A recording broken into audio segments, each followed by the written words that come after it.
institutionitti hedida. Kana wanni ati barbaadde jiraatan jechuun jira. Tole agasuma duraan dursee baga nagaan dhuftanii qilleensarra jirtanii. Waltajjii Oromiyaa mana marii waltajjii sabboontoota Oromoo mana faaltootiiti. Keessummoota keenya Dr. Sintaayyoo, Obbo Girmaa fi Obbo Ahmad hundi keessan baga nagaan dhuftan qondaaltota hoogganoota Oromiyaa Miidiyaa Neetwork. Guyyaa har'aa kana sarara faaltootii kanarratti wanni isin afeerree fi ammaan kana sarara kanarratti yoo xiqqaate koompitara 250tu jira. Akka tilmaamaatti koompitara tokko bira namni 2-3 yoo jiraate nama 1,000 oltu sagalee keessan dhageeffatuuf dhufee waltajjii kanarratti argama. Propagaandaa hololaa dhiyoo kana Oromiyaa Miidiyaa Neetwork irratti miidiyaa adda addaa irratti feesbuukii fi faaltootii dabalatee holola faallaa holola dharaa miidiyaa keenya irratti deemaa jiru kana dura dhaabbachuudhaan tumsa OMN'if dhufee namni asirra jira jechuudha. So kanaaf tumsa OMN'if dhufe malee faallaan tokko hin jiru. Hololli kun madda isaa hubannee holola dharaa, holola kijibaa, holola hundee hin qabne akka ta'e namni argee guyyaa kana guutuu irraa dubbataa ture. Silaa ruumii kana keessa seentanii yaada namni barreessuu fi haga ammas wanti dubbatamaa ture osoo dhageessanii hedduu itti boontan uummata Oromoo hedduu itti boontan hedduu irraa gammaddan jechuudha. Akka malee miidiyaa kana Oromoon gargaaraa, deeggaraa, jaalala qabu. Namootiin gariin gargaarsa amma dura godhaa jiran dachaadhaan instituushinii kana gargaaruuf yeroo itti waadaa seenaa jiran ammaan kana kan mul'ataa jiru. Kanaaf argitee uummata kanaaf bifuma kanaan laaltanii akka dhaamsa gabaabaa dabarsitan barbaanna. Kanaan ala kan beekuu maltan mana kana keessatti firris ni jira, diinnis ni jira. Waltajjiin kun waltajjii banaa, waltajjii diinnis keessa jiru waan ta'eef bifuma sanii waan firri kennas, waan diinni kennas dhagahuu malu jettan asirratti dhiyeessitan jechuudha. Duraan dursee Obbo Ahmad irraa eegalaa dura taa'aa boordii itti aanee Obbo Girmaa Dr. Sintaayyoo wal duraa duubaanii akeeka OMN itti dabalee akkaataa istiraakchara OMN itti hojjetu waan diiteelii fi waan xixiqqaa keessa seenuu osoo hin ta'in OMN akka instituutionitti maal hojjeta akkamitti hojjeta caasaan OMN maal fakkaata boordii jira egzekutiivii jira editorial boordii jira akkaataa caasaan kun itti hojjetuu fi waan kana fakkaatu irratti ibsaa bal'aa kan kennitan abdii qaba. Waltajjii sa'a isinitti hin dheeressu waltajjii kana isinitti Obbo Girmaa itti aane Obbo Ahmad itti aane. Hayyee galatooma hiree kana nu laachuu keessaniif fi haala yeroo kana keessatti waa'ee Oromiyaa Miidiyaa Neetwork irratti olola deemaa ture kan ilaalchisee akka boordii bakka bu'ee asirratti dhaamsa akka dabarfadhuu fi warra wajjin dalaynus Dr. Sintaayyoo fi Obbo Girmaa wajjin akkasitti argamu hiriiraan kennuu keessaniif baay'ee galatooma. Gabaabsee Oromiyaa Miidiyaa Neetworkiin akkuma beekamu akka jalqabamee amma gara baatii 8 deemutti jira. Miidiyaan kun uummata Oromoo kan yeroo dheeraadhaaf sagaleen isaa ukkaamamee hiree addunyaa irratti sagalee isaa dhageessisu roorroo isarra ga'u addunyaadhaaf ta'ee of keessattuu roorroo uummata keenya irratti deemaa jiru haala itti ibsachuu haala itti addunyaa irratti sagalee isaa dhageessisu dhabee bara dheeraadhaaf rakkoo keessa ture sagalee ta'ee fi uummata keenyaa fi roorroo uummata keenya irratti deemaa jiru bifa bilisa ta'een osoo gara tokkoon baaqsin osoo jaarmaa siyaasaa tokkotti hirkatin bifa miidiyaa bilisa ta'een dhaabbatee rakkoo uummata Oromootti irra gahaa jiruu fi dararaa uummata Oromootti irra gahaa jiru dabalatee uummata naannoo East Afrikaa keessatti rakkoo deemaa jiru ibsuudhaaf miidiyaa bilisa ta'ee dhaabbatee miidiyaan kun hanga dhaabbatee as ammaan tana akkuma dura jedhe baatii 8 kana gahee jira. Caasaa ofii qaba jechuudha. Caasaa sadarkaa 3tti gargar qoodamee qaba. Caasaan isaa inni olaanaan boordiidha. Board of Trustees kan jennu boordiin kun dalagaan isaa miidiyaa kana bakka uummata Oromoo bu'ee miidiyaa kana to'achuu karaa heeraatiin waan tartiiba isaa gaayidlaayinii garaagaraa akkamitti bulchiinsa isaa ilaalchisee heera ka baasu jechuudha.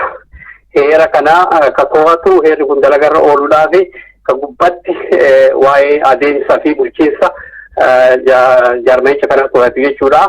Sanitti aansee ammoo guyyarraa guyyatti dalagaa deemtu bulchiinsa isaa bu'aa bahii isaa kan to'atu executive council ka jennu qabne jechuudha. Qaama biraa ka boordii jalatti dalagu. Kunis damee garaagaraa qaba. Dalagaa miidiyaa kanaa bobbaasuudhaaf damee garaagaraa jalatti ijaarame akkasitti miidiyaa kana guyyarraa guyyatti dalagu jechuudha. Kun bifa bulchiinsaa ilaalchiseeti. Karaa waa'ee ogummaatiin waa'ee miidiyaa ilaalchisee ammoo qaama editorial board jennu ka independent ta'ee waa'ee ogummaa miidiyaa qofarratti dalagu ka dalagaa isaa professionally independent ta'ee waan uummanni Oromoo dhaga'uu qabu waan dhugaa ta'e ka kijibni ittiin dabalamne ka waan verify hin ta'in ka qulqulluu ta'e bifa standard addunyaa eegeen bifa ogummaa isaa eeggateen kan information jiru qindeessee waan kana tajaajilu waan dalagaa kana dalagu jechuudha. Qaamni kun itti gaafatamaa qaba. Achi jalatti ogeessota qaba jechuudha. Warra karaa joornaalizimiitiin karaa editing miidiyaatiin karaa garaagaraatiin dandeettii qaban warra achi keessatti dandeettiidhaan ogummaa isaaniitiin waan kana keessatti hirmaatanii dalagantu jira jechuudha. Caasaan kun gubbarraa gajalaatitti diriiree bifa kanaan miidiyaan kun kaligama jechuudha. Gabaabinatti akka inni itti ijaaramee fi caasaan isaa sadeen ka itti bulu bifa sadeen kanaa gama kiyyaan gabaabsee wanni jiru kana karaa bulchiinsa miidiyaatiin. Tole hedduu galatoonni Dr. Ahmad na dhageettu warri rumii keessa jiran hin dhaga'amaa sagaleen akka gaarii dhaga'ama. Okay, obbo Girmaa wanni itti dabarsu yoo jiraate Dr. Sultaayyoo wanni itti dabarsan yoo jiraate karaa jenna obbo Girmaa ta'an. Galatoonni jawaaraatilee calaa jabaa kanaaf Dr. Ahmad waa'ee kaasanii jiru waa'ee especially kaasiriin keenya maal akka fakkaatu maaliif akka hojjechaa jirru ibsanii jiru. Dabalatuma OMN maal gochaa jira maal keessa bahee isa jedhu irratti waaqeffannaa fi haasawuun jira. Ani akkuma jedhame karaa bulchiinsa jechuun operationally guyyaa guyyaadhaan kan akka management administration irratti kan hojjennu jechaadha. Sana keessaa boordiin jira. Boordiin amma hoogganaa koo wajjin ta'ee haasaa jira baay'ee Dr. Ahmed akka akkasi nuti gubbaarra ta'anii nu to'atu. Nuti immoo hojii gaggeessinaa achi immoo editorial wajjin hojjenna jechaadha. Editorial boordiin immoo qaama of danda'ee hojjetu akkuma Dr. Ahmed ibsanitti. Egaa jalqaba irraa kaasee uummanni Oromoo akka beeku uummanni keenya deemnes akkuma beeku naa wanti kun bu'uureffamee kaa'amee uummata keenyatti waadaa galleef miidiyaa tokko nu barbaachisa. Miidiyaa kana isinis dhaabuuf deemnaa jennees waadaa galleef. Garuu waa tokko hin qabnu nuti maallaqa tokko hin qabnu nuti yaada qabnaa garuu isin immoo maallaqa keessan nuu buuftu isinitti amannaa jennee isaanis nutti amananii waan isin hubatanii maallaqa otoo hin sassabiin otoo waan tokko waan bu'ata lafa bu'ee jiru otoo hin argin akkasumas nutti amananii waan kana nuuf dhaabu jedhanii maallaqa guuranii nutti kennanii isaanis nutti amananii waan kanadhaan maallaqa isaanii waamanii nutti kennanii nutis immoo isaan amanneeti jalqabumarraayyuu yeroo baay'ee fudhannee wal dhiibnee maantinnee kan dhaabne egaa kontiraata qabna jechaadha. Willi jedhamutti akka marate uummata keenya wajjin jechaadha. Jalqabumarraa otoo hin amananii nuti uummanni keenya nu gargaaree beekna kanaan duraayyuu qabsoon waan baay'ee dhaabeera sabni keenya. So kanaaf jalqabnee jechaadha. Jalqabnee akkuma jalqabnee waan kana naa arganii warri uummata keenya yeroo hunda hidhaa ajjeesaa kan jiran nullee ji'a lama keessatti ji'a lama guutiin actually websaayitii keenya bilookii ta'ee kalaqalaatiin keenya bilookii jaamee ta'ee maal ta'ee maaliif egaa kan kaasaa jiru amma akka fudhatama argate namni keenya akkam kaka'ee waan kan namni kun itti dhaabbatee akkam kakaasaa akka ture nuti ijaa beekuuf sabni keenyas diinni ijaa beekuuf nurratti xiyyeeffatanii jechaadha jaamini godhanii sanaan booda immoo viidiyoo adda addaatiin olola nurratti kaasaa turanii karaa diinotaa jechaadha. Garuu immoo egaa bu'aa baay'ee keessa baanee fakkiin keenya jechaadha. Ammallee egaa hundi keenya keessa gana waggaayyuun kun itti dhaabbanne rakkina adda addaa innaa dhalate karaa adda addaatiin rakkina sana dura bu'aa wajjin mari'achaa waan barbaachisu irratti fuulduratti deemaa jirra. Prograama keenyas dabalaa expand gochaa isa deemaa jirra ammaatti. Amma asiin geenye abiyyoos jirra jechaadha. Waa'ee kanaan kan inni hambiti nuu jiraate Dr. Sintaayoo na dabala. Tole Dr. Sintaayoo dhaamsa gabaabaa. Okay, Joara Tilling galatoomii hiree kana nuuf kennuu ta'e akkasumatti Dr. Ahmadii fi obbo Girmaan illeen galatooma. Keessaa warri galanni guddaan galuu qabu uummata sa'a dheertuu tanas keessa taa'ee eegee waan ibsa nuti kenninu dhaggeeffachuudhaaf qophaa'ee jiru kana hedduu galatoonfachuun barbaadaa dhiifamaa isinirraa illee ture. Akka jaarmeenyi keenya akkamitti akka ijaarame Dr. Ahmed irraa jalqabee ibsamee jira. Anwalee itti ba'uu barbaadu waa'ee local chapter ilaalchiseeti. Structure hodeen Dr. Ahmed himanii jiranii boordiitu jira. Boordiitti aanee immoo executive counciliitu jira warra hojii kana dhiheenyatti to'atu. Warri immoo dalagaa dalagu onnatee dibees warri hojii isaanii agartan halkanii guyyaa dhama'anii dandeettii isaanii beekumsa isaanii informationii gamanaa gamasitti barbaadanii warri isin dhiyeessan warra editorial jedhaniitu jira. Sanitti aanee immoo caasaan addaa executive jedhanii jiru. Under resource mobilization yookiin immoo departmentii gargaarsa uummataa jala kan jiru local chapter jenneetii qabna. Local chapteriin kun magaalota adda addaatti dhaabbate waan dalagaan isaanii gargaarsa OMN'tiif hanga danda'anitti gargaarsa godhuudha. Uummata wajjin walitti dhufanii qophii fundraisingii fa'aa qopheessanii yookaan immoo haala uummanni continuously haala walirraa ibsineen gargaarsa miidiyaa kanaaf godhuu danda'u warra godhu jechuudha.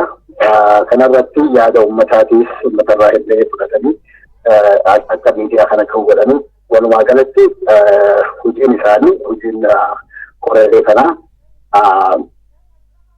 akka rikichaa ta'anii Oromiyaa miidiyaa neetworkiidhaa fi uummata walitti fiduudha jechuudha.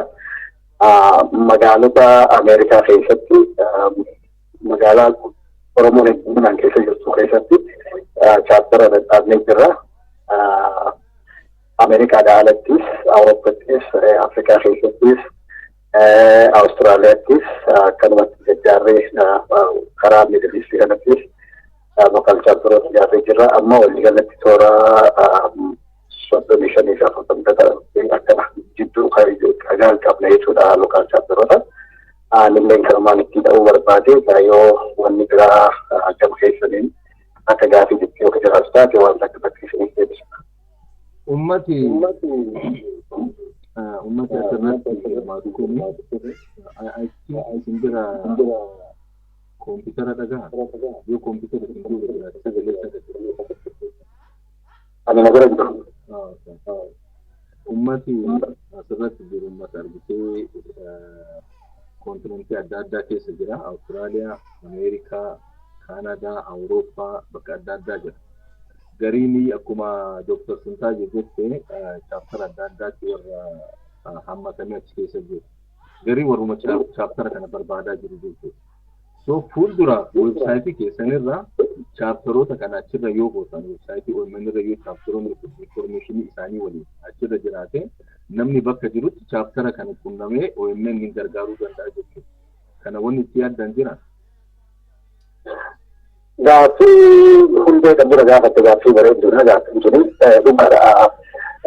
Kuni barbaachisaadha. Amma ragaalee nuti qabnu akkuma beekanitti jarmeenni keenya jarmaa haaraa waa hunda akka haaraatitti biildi godhaa ijaaraa deemaa jirra. Ijaarsa kana keessatti waan irratti dabalaa deemaa qabaachuutu qabnus jira. Kana keessa akkuma atu amma jettetti local chapteroota magaalaa adda addaa jiran contact information isaanii website irratti dabaluudha. Kana akka karooraatti qabannee jirra. Yeroo gabaabaa keessatti itti daballa jenneeti yaadna. Kun yaada gaariidha. Guutillee irratti hojjechaa jirra. Tole gaafiin biraa tarii Girmaan naa deebisaa. Boodarra mana keessa nama takkaa fi nama lama carraa ni kenna. Kan dura gaafii ijoo an gaafachuu barbaade. Editorial board yookiin warri hojii guyyaadhaaf hojjetamu seera of danda'e qaba jechuudha. Duraan dursee kiraayiteriiyaan ulaagaan ittiin joornaalistii haa ta'u hojjettoota achi keessa ulaagaan nama hojjettoota ittiin fudhatan ulaagaa akkamiiti seera akkamiiti walii galaa seera maaliin bula warra editorial board hojjettoonni argitee muri guyyaa hojjetan kanarratti yaada kennitan gaarii. Gaafiin kiyya ifaadha. Gaafiin kee ifaadha. Obbo Girmaadhaaf jettee lafa kaasee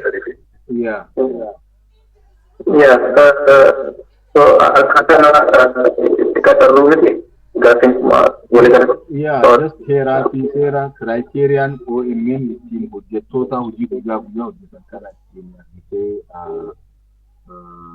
hire godhu fi ittiin bulu hojjettoonni heera akkamiitiin bulan heera miidiyaatu jira. International miidiyaan heera of danda'e qaba. So heera siyaasaatu jira namoonni akka siyaasaa ittiin wal bulchan. Heera aadaatu jira immoo traditionally namni ittiin wal bulchu. I believe OMN is a very professional media ta'e waan ta'eef heera miidiyaa of danda'e qaba jedhee abdii qaba. So waan kanarraa wanni jettan jiraatu. Galatoom. Jalqaba akka miidiyaa walaba ta'ee independent ta'ee uummata gargaarutti jalqaba kan barbaachisu editorial policy otoo iyyuu gara namoota fiduutti hin deemin maalirratti kan hojjetamu poolisiin miidiyaa keenya maaliin kan jedhu jalqaba seera ittiin bulmaata OMN seera karaa bulchiinsaa jechaadha seera namoota qacarruu seera immoo editorial policy kan jedhu jalqaba kan boordii approvii ta'e jechaadha. Hundumtuu seerri hundumtuu boordiidhaan approvii ta'a. Boordiin kun egaa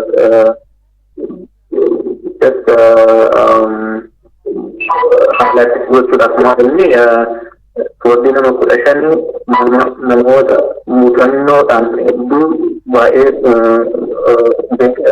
deemanii beektota yuunivarsiitii beekamoo keessatti warra barsiisan profeesaroota fa'aati kan jiru achi keessa karaa adda addaatiin daayivarsiitii adda addaa kan qabatee achi keessa jiru waan kana keessaa waan kana seera kana mallatteessatti kennaa jechaadha. Yeroo seera keessatti fulla nuti hojii gaggeessuun immoo sanarratti hundoofnee waan day-to-day management including hiring and managing people akkasitti goona jechaadha. Seera sana qofa osoo hin ta'in seera immoo ittiin bulmaata isaan namoota qacaruun yookiin risoorsii karaa namaa innaa finnu biyya Ameerikaa keessa jira waan ta'eef seera kontraata qabna wajjin hundumaa warra nu wajjin hojjetu wajjin jechaadha. Baay'ee akka employeetti osoo hin ta'in akka nama tajaajila osoo hin ta'in akkuma tiimiitti ilaalla. It's a major part of our work. Media dhaabbate kan hojjechaa jiru guyyaadhaan the main objective or the main work is media kan hojjetu kan waraabu kan guddisuu kan reporteriidha kan isaan gaggeessu supervisorii isaan godhu waan akkasitti ta'u hojiin baay'een isaa kan xiyyeeffannee irratti isa irratti warri hundumtuu asirratti keessa jiran hundumtuu seera walqabateen kontraata mallatteessanii sanaan bullaa jechaadha. Akkaataa akkamitti namoota fidna istiraakchara qaba jechuun piroosesa qaba. Namni tokko innaa OMN'tti immoo oodishinii godha jechuun oodishinii ta'ee jalqaba riitimii isaanii kennu maal keessa filter goonee achi dandeettii warra qabu waan fakkaatu immoo interview godhanii interview sana booda oodishinii godhu. Oodishinii sana yoo darban torbaan tokko akkas oodishinii sana yoo darban interview final interview goona akka jechuudha. Sanaan achi mallatteessina jechuudha kontiraatii wajjin mallatteessina. Kontiraatiin biyya kanatti akkasuma biyya kanatti eenyuun biizines akka hojjetutti jechaadha. Akkasitti kan hojjennu jechaadha. Baay'ee warra buusuufi warra bineensota tola hojjetu warri boordiis warri hojjechiistuunis ammaaf hundatti waan ta'u qabu maaliif guyyaa guyyaadhaan kan hojjetan hundatti waan sirreessu haa ta'u malee amma ammaatti warri miidiyaa keessa hojjetan akkasitti hojjetu jechaadha kontraata qabamatti. Tole gana hin beeku gama akka dhaga'in dhaga'ama warri mana keessa jirtan waa dhageettu. Tole gaafii kana waan gaafadheef yoo kana sarara miidiyaa adda addaa irratti olola hamaa tokkotu OMN irra deemaa ture. Na dhageettu Dr. Sintaayyoo? Nana. Shindagaa. Miidiyaalee adda addaa irratti feesbuukii dabalatee olola hamaa OMN irra deemaa ture. Ololli kun bakki irraa madde hojjettoota nama lamatu hojii OMN irraa ala ta'an jechuudha. Sanii walitti hidhatee namni hedduu dubbii kana hafarsaa turan. Wanni kun akka xiinxala keessanitti maalirraa madde? Haalli sun maaliif? Tarii namni irra guddaan wanni inni har'a gaafatu barbaadu. Wanti nuti sagantaa kana qopheessinee fi ololuma deemaa jiru kana dura dhaabbachuu cabsuudhaaf malee gaafiin ebelu maaliif ari'amee ebelu maaliif qaxarame jechuun silaa barbaachisaa miti. Hojii kennaa miti jechuudha. Hojii namaatii miti. Hojii warra institution warra hojii guyyaarraa guyyaatti hojjetudha. Mee akka xiinxala keessanitti uummanni as keessa jiru irra guddaan jaalattoota deeggartoota OMN without any condition warra OMN hin beekamu. So akka xiinxala keessanitti hojii ololli kun maalirraa madde jettanii yaaddan Dr. Ahmad innaa eegaltanii? Na dhageessu? Ni dhaga'ama Dr. Okay, gaafii bareedaadha Jawaar galatoomni.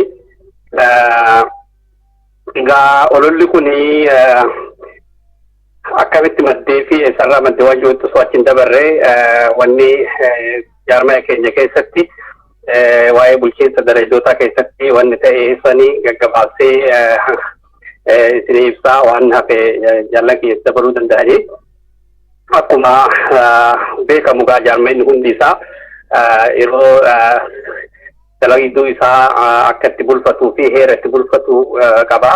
Tartiiba san eeggatee dalaydoonni heera lafa kaa'ame sanii haala yeroo tarkaanfatan bulchiinsi jaarmaa tokko caasaa isaa eeggatee tarkaanfii garaagaraa fudhachuun hedduu murteessaa akka ta'e hundi keenya ni hubanna. Oromiyaa miidiyaa neetwoorkiileen kanarraa alaa miti.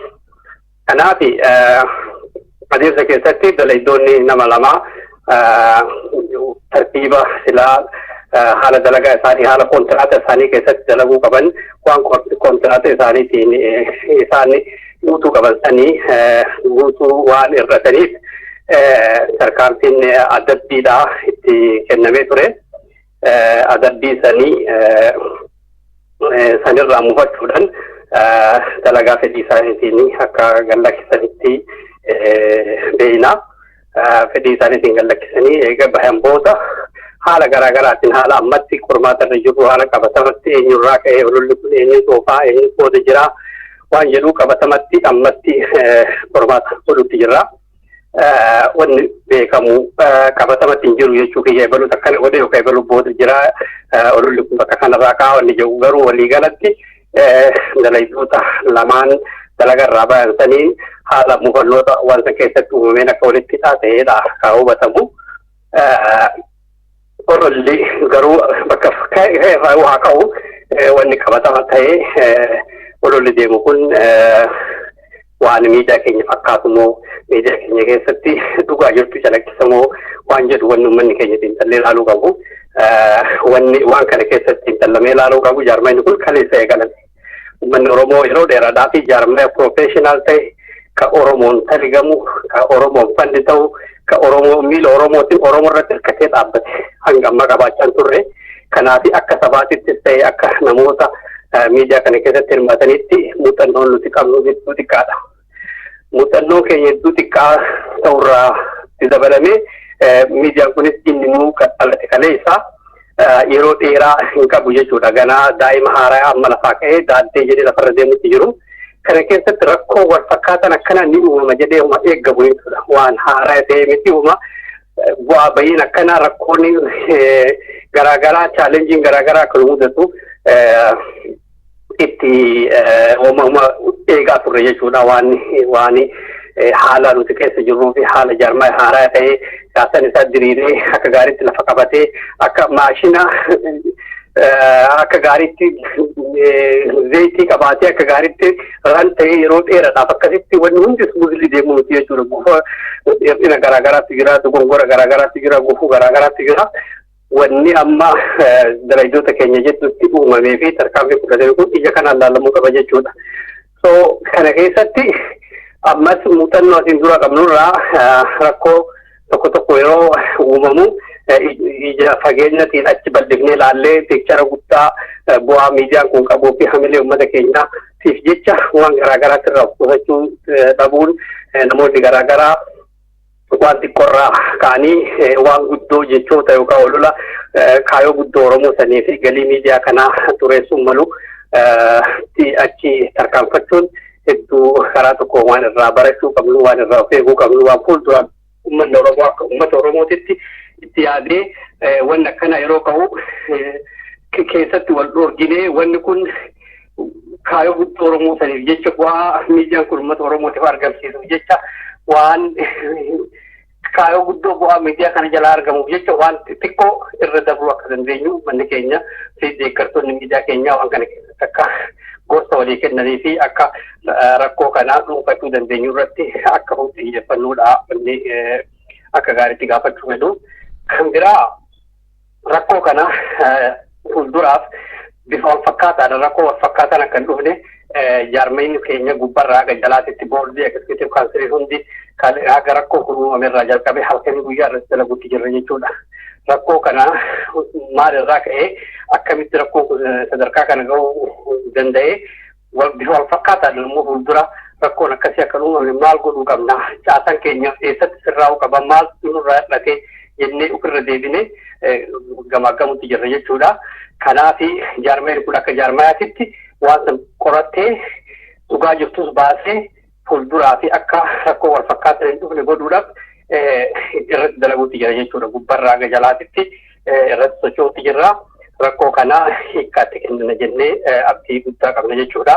Kanaaf deeggartoonni kenna uummanni obsa akka nuu godhatanii wanni kun akkumaan dura jedhaa ture waan kaleessa jalqabnee nuti akka nama ilillii guddisuutitti bishaan obaafnee qorra irraa dhorginee gaaddisa jala keenyee akka inni jabaatee hawwii keenyaaf bakka la hawwinu sana akka inni ga'u uummanni keenya hundi waan kana irratti tuusa guddaatti isaanirraa eegama. Wanni biraa ammas miidiyaa caasaan bulu miidiyaa wanni akka inni irratti ta'u akka bifa baranee ta'ee bifa miidiyaa mooderni ta'ee ka addunyaa irratti arginu ka miidiyaa gurguddaa addunyaa irratti beeknu kana bifa kanaani miidiyaa of danda'e kan namarratti nama tokko irratti hirkanne ka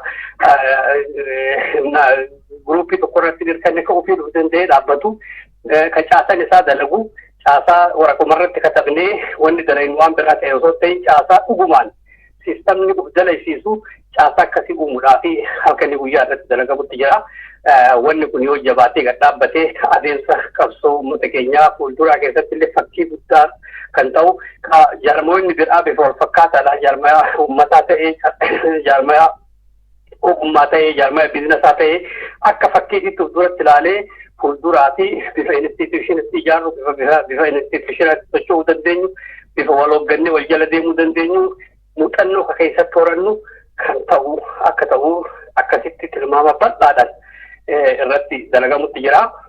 So kanaaf rakkoon sun akkumaan dura jedhee rakkoo adeemsa keessatti furamu rakkoo haala nuti keessatti jalqabne haala muuxannoo dhabuu haala sistemni keenya hanga jalqabe yeroo gabaabaa ta'uu kana keessatti rakkoo kana walitti keessatti fi bifa kanaan dhalate waan ta'eef bifa saniin akka nu laallamu jaarmayicha immoo akka jaarmayaatitti rakkoo kana qoratee fuulduraaf barnoota irraa fudhachuudhaa fi wanni sirraa'uu qabus yookaan argamu ka ta'u ta'e tarkaanfii fudhatee waan san sirreessuudhaa fi halkanii guyyaa irratti dalaguutti jirra.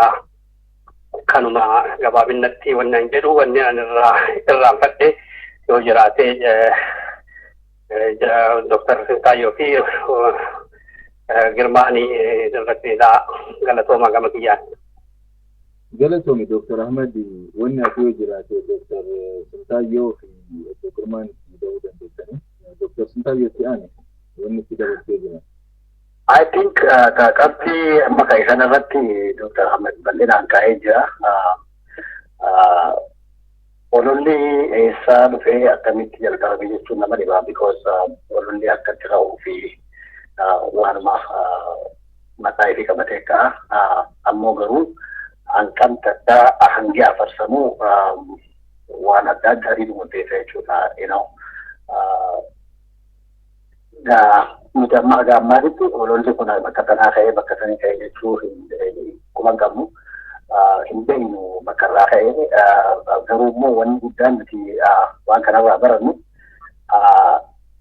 akka ifnaan nuti keessa garagallee hojiin hojjechaa jiru maal fakkaata humni keenya maal fakkaata kaappaasitiin keenya maal fakkaata fuuldurallee akkamitti sirreessuu dandeenya ololli kun immoo waan akka qabu hin qabamoo hin qabu san warree fa'aa Dr. Ahmad jeetti laalaa jirra.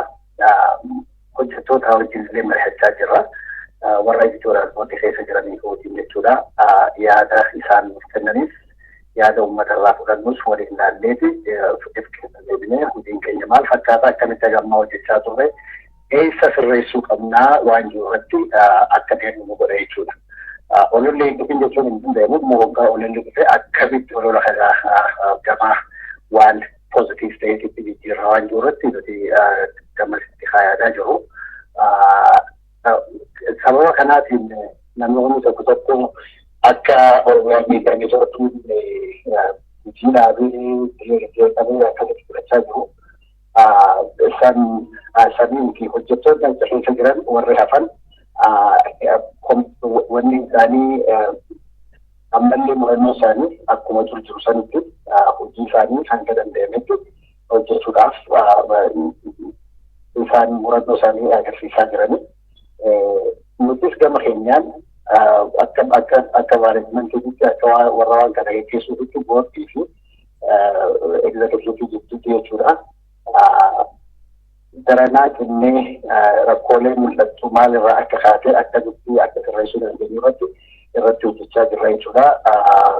Kanarratti bal'inaan dhiyeenya kanatti ibsuma kennama jennee yaabbanna gama Oromiyaa miidiyaa jechuudha. Obbo Girmaa waan itti dabaltu qabda? Baay'ee sirriitti jedhameera.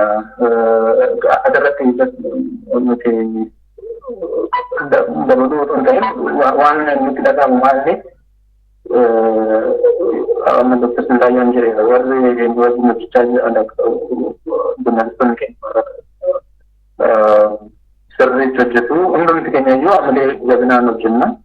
Haa ta'u malee warri lamaan mufatanii ba'anillee amma irratti gaggeeffachuu barbaanna hojii baay'ee gargaaranii dadhabbiidhaan hojjetaa turanii. So waan akkasii nurra nuti akkasitti hin deemnayyuu waan akkasirratti alatti baanee ibsayyuu kennina waan jennu waan yaadne miti. Atiin gaayyuu waan jenne miti yookiin illee jennee waan yaadne miti nama tarkaanfiin akkasii fudhatu. So waan qeeqnis hin jiru jaalalama jira wantoota illee wajjin hojjechuun ni jira. Garuu galateeffachuun barbaadu hunduma isaaniiyyuu warra ammas wajjin jiran warra keessaa baasnee galata guddaa qabu dadhabbiidhaan hundumtuu dadhabbiidhaan hojjeta as keessa. Kan hojjechaa jirrus immoo maallaqa argannee yookiin waa dhuunfaa waan argannu osoo hin ta'in eeguma Oromoo kana gargaaruudhaaf waan tokko guutuudhaaf waan hundumtu waan qabuuf akkasitti akka godhannu namni kaasu adoonna maalirraan akka ka'ee yoo Oromoos ta'an adoonna maalirraan akka ka'anii egaa karaa kunneenii nun beekne ta'a. So waan kareessa irratti immoo warra gaaffii akkasii akkuma uummanni keenya amma nu dhagaa jirus immoo waan OMN baraa akkuma jiru uummanni keenya kaanis akka OMN maal akkamitti gaggeeffamaa editorial policy maal inni kan jedhu bal'inaan irratti introduction gootee jennee karoorfanneerra. Laakiin asirratti jiraate keenyas maal akka ta'an akkamitti akka ta'an miidiyaa waliin jechuun maal akkamitti burfama waan akka jedhu bal'inaan irratti kennuudhaaf sodaatan namni tokko wallaalummaadhaan keessoo waan kanarratti deema ta'a. So sana jechuudha. Saba keenyas waan ta'aa jiru dhugumaataa kennu keessa kan jiru akka baru dadhabbiinis yoo jiraate immoo dadhabbiinis hin jira maali mucaa akka dadhabbiin qabu dadhabbiin keenyas maali akkamitti guddachaa deemna akkamitti dadhabbiin fudhaa deemna jedhudha bal'inaan ibsa kan kennu so sanuma kan hin jedhu Kore heddu galatoma think an infidhanne gaafi ammoo carraa manaaf kenna. Almost na dagaa jirtu warri mana keessa mee takka na barreessa. Gadaaraan dagaamame. Tole carraa manaaf kenna manni nama almost roomii sadii keessatti dagaamaa jira. Kompitara yoo xiqqaate 400 ta'a. Kompitara 400 oltu kompitara tokko bira nama lamaa fi sanii oltu jira. Faamiliitu waliin taa'ee dhageeffataa jira. So yoo xiqqaate nama more than 2000 ta'e jechuudha. Kaartaa biyya alaa fi biyya keessa dabalatee namni sagantaa kana dhagaa jiru. Gammachuu kudha lama jirta. Nama sadiif carraa wal jala kennaa gaafii gaggabaasanii gaafatanii san booda isinitti deebisanii deebisan.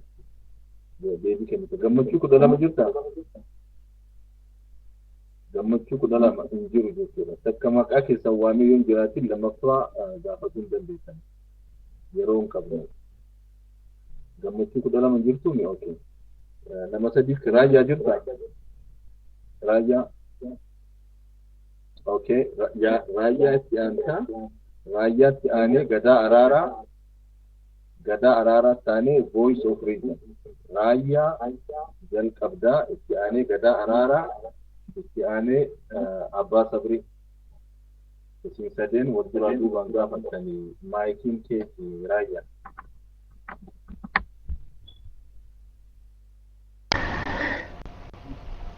Ayyee bu'aa galatoomii Oromoo dhuftanis bagana gaan dhuftani dhagaamuu kiyya naa mirkaneessa. Ayyee ni jirta gammachuu kudha lama gaanatti aanta. Dr. Ahmad, Dr. Sintaayyoo akkasumas obbo Girmaa galatooma. Haala amma seera bulchiinsa keessanii kana keessatti nama hojiirraa dhaabne kajuu kanaan xiyyeeffachuu barbaada gaafiin kiyya. Hoggaanii hojii namarraa dhaabdan diniina kennitanii yookaan nama san akka wayyaa'u gaafii gaafatta wayyuuma gootaniiti immoo fakkeenyaaf namni torbaan dabre dalagaa ture har'aan tana gawwaan keenya hojii diinaa olola irratti oofe yoo namoota hojiirraa dhaabne haalli kontiraataan nama keenya siltamchiisuun ta'uu waan kaname adda baasaa fayyaataa galatoo yoo gaafiin xiyya bayaana ta'e naa himi gubaa xiyya na dhaga'oo kee gaafiin xiyya baree sibira gahee gubaa gaafiin xiyya sibira gahee pilaana kontiraataatiin hojjechiisuun isaanii gaarii yoo gawwaan keenya diina bira dhaabbatee olola oofe isaan namoota baatii 8 hojjechaa turan haala kanarra qabsiisanii nama hojiirraa dhaabne oggaa jedhan maal fakkaataa akkamitti waan kana ibsuu jechuu barbaadeeti fayyaa ta'a.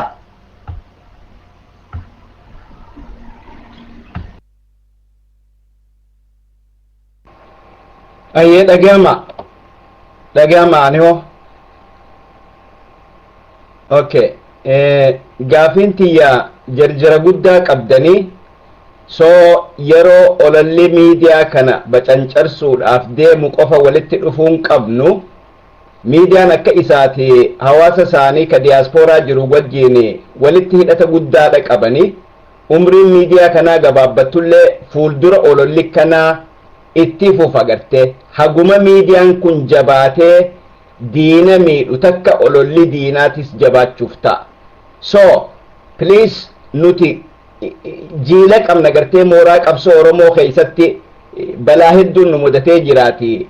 Miidiyaan kun gurra nutti godhe siigaltee maqaa guddaa nutti godhe ummata keenya ka biyya keessa jiruu fi ka ala jiru kana walitti hidhe. Kanaafuu Oromoota diyaaspooraa kanarra jiru bikka hedduu walitti hidhamanii fuuldura balaa akkanaa tana oolchuu fi qabeenyumaanuu miidiyaa kana gartee miillamaan gadhaabuudhaaf miidiyaan nuti marra jirru kunillee miidiyaa tuffatamuu miti nuufi isin akkamitti walitti hidhachuu dandeenya kanaaf tooftaan lafaa qabdan jira fuuldura galatooma.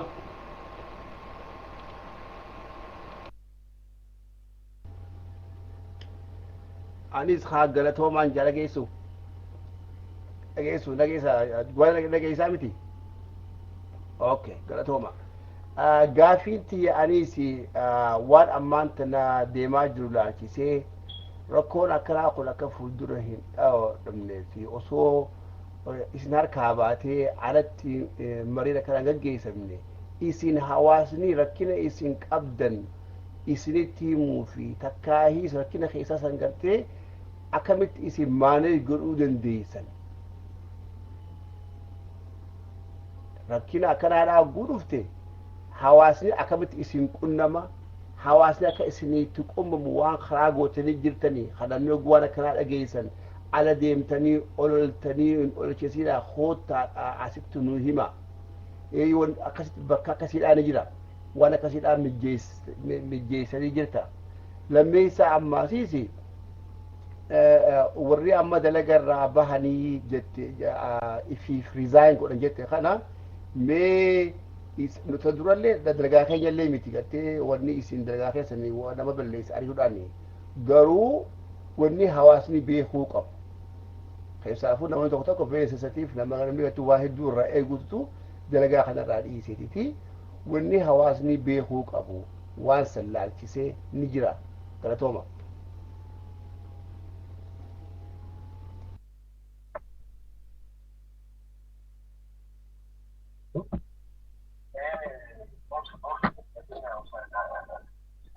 Ya, inti tanne wanni jedhe wanni gaafin jalqaba borayyaan gaafate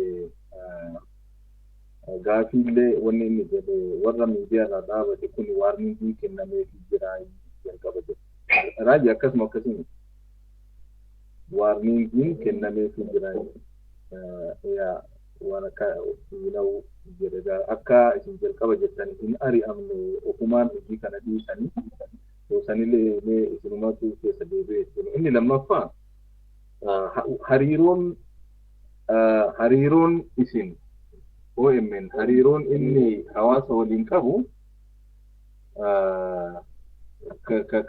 kana caala dara wayyaa'uu qabaata. Obbo Gammachuun kan gaafate lafarratti jechuudha. On the ground even amma akkam sagaleen kiyya wayyaadha. Sagalee. Ya warra kana gaafate. Okay, isaan biratti gaarii. Hariiroon isinii fi ka inni hawaasa waliin on the ground lafarratti kamaree fudhate sintaayyoo ibsaatu jechuudha. Chaaftara adda addaa haa ta'u hariiroon jiru kun hagam jabaadha. Kana caala jabeessuuf sagantaa qabdan gaafata. Olola akkanaa cabsuuf isin qofa yookiin hawaasa qofa osoo hin ta'in hawaasaa fi bulchiinsi maanajimentiin OMN walitti hidhatee fuulduraafis piroopagandaan akkanaa yoo ka dhufu ta'e cabsuu danda'ama jechuudha. Kanarraa ka'ee gaafate. Gaafiin sadaffaan kan gaafatame hawaasni akkamitti isin qunnamuu danda'a jechuudha. Chaaptarri adda addaa ni jira beekamaadha. Chaaptara kana dabalee indipendently namni yaada isiniif kennu bulchiinsa kanaaf yaada kennu yoo ka danda'u ta'e akkamitti isin qunnamuu danda'a waan jettee na fakkaata. Voice of reason akkasi abbaa sabrii.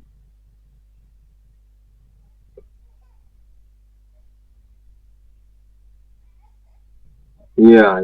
Akkasuma okay. So gaafin yoo ifa ta'ee waan sadeenuu kan walii gara irra guddaan isaa waanuma haasaa isin gootan keessatti dubbatame mee irra deebi'aa Dr. Sintaayyoo Finaa eege. Okay, gaaffii lamaan boonna sadiinii eegalaa sun waan kallattiidhaan malaalchu.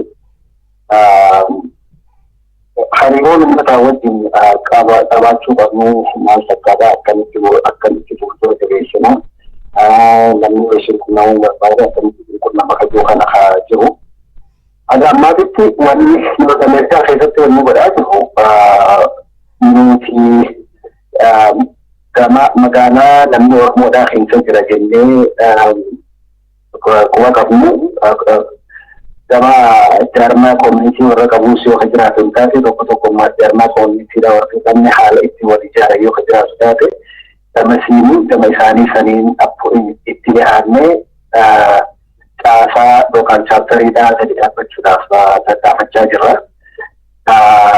Kana guutuutti bakkaan geenye jechuun nu dhiba.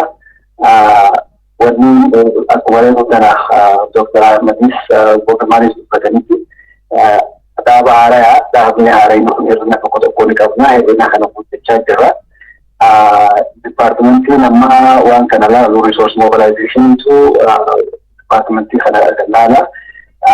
Nama humna uummataa dabalachaadha nama dabalachaadha uummataan qunnamnu qopheeffachaa jirra jechuudha. Gama Ameerikaadhaa fi Noorz Ameerikaadhaa Kaanaadaadhaa fi Ameerikaadhaan warra jiru isaanis haaluma kanaan qunnamuudhaaf akkuma nama qunnamuudhaaf tattaafanna. Irra guddaan garuu warri ispeeshaalii Noorz Ameerikaadhaa fi Kaanaadaadhaa ala warri jiru ifumaan haala gurmeessanii qunnamaniitu mul'achaa jira yeroo ammaa kana. Uummanni Oromoodhaa gadi waan kanarraa qaburraa akka ta'e gargaarsa hangana hin jedhamneetu kennamaa jira. Gama yaadaatiin haa ta'u, gama qabeenyaatiin haa ta'u, isin bira jira jabaadhaa jechuudhaan haa ta'u itti fufaa jira jechuudha. Wanti nuti amma godhaa jirru weebsaayitiin keenya ni jira. Warri weebsaayitii access godhuu danda'an gama info@oromiamedia.org irratti info@oromiamedia.org irratti imeejii yoo ergan gama saniin isaa qunnamuu hin dandeenye. Karaa biraatiin ammaas addineelii biraatiin beeksisni ta'uu hin danda'a. RM Resource Mobilization jechuudha. rm@oromiamedia.org org jechuudha kan miidhaa haramaayyidha. Sanitti yoo nu qunnamtan haala itti isinitti dhiyaannee isin wajji mari'annee yookaan chaappitara achitti dhaabnu godhuu dandeenya jechuudha.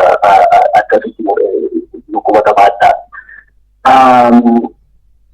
Egaa hariiroon uummataa wajji qabaachuu qabnu kana akka caasaatitti caasaadha dhaabna. Caasaan jedhamu immoo caasaa siyaasaatii miti caasaa hojiiti. Hojii hojjetamuu qabdu miidiyaa kana gargaarsa godhuudhaaf yaadaanis qabeenyaanis haalatti gargaarsi godhamu irratti gargaaramtu jechuudha.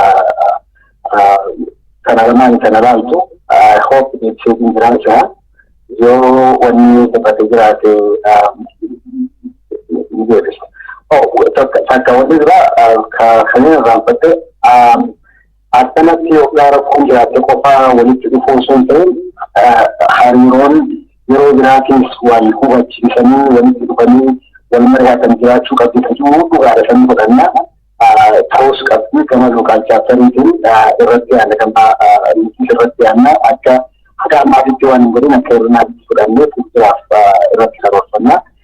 Garuu immoo hanga danda'anitti isinis naannoo keessanitti yoo yookaan chaaptarii qabaachuu waan naannoo yookaan chaaptarii akkatti dhaabbattan akkatti nu qunnamuu dandeessan isinis irratti jettaan isin jechuu barbaada.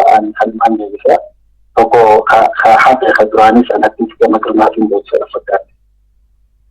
Tole namni itti dabalu yoo jiraate Dr. Ahmad Isa'ee Girmaa. Isaan duraan gaaffilee lamaan irratti ta'an Dr. Sintaayoo waan faayidaan lafa waan ta'eef sirriitti argamanidha. Jalqaba irratti gaafatame iddoo argata kanatti keessaa waan hin taaksiin kan jettu. Akkasatti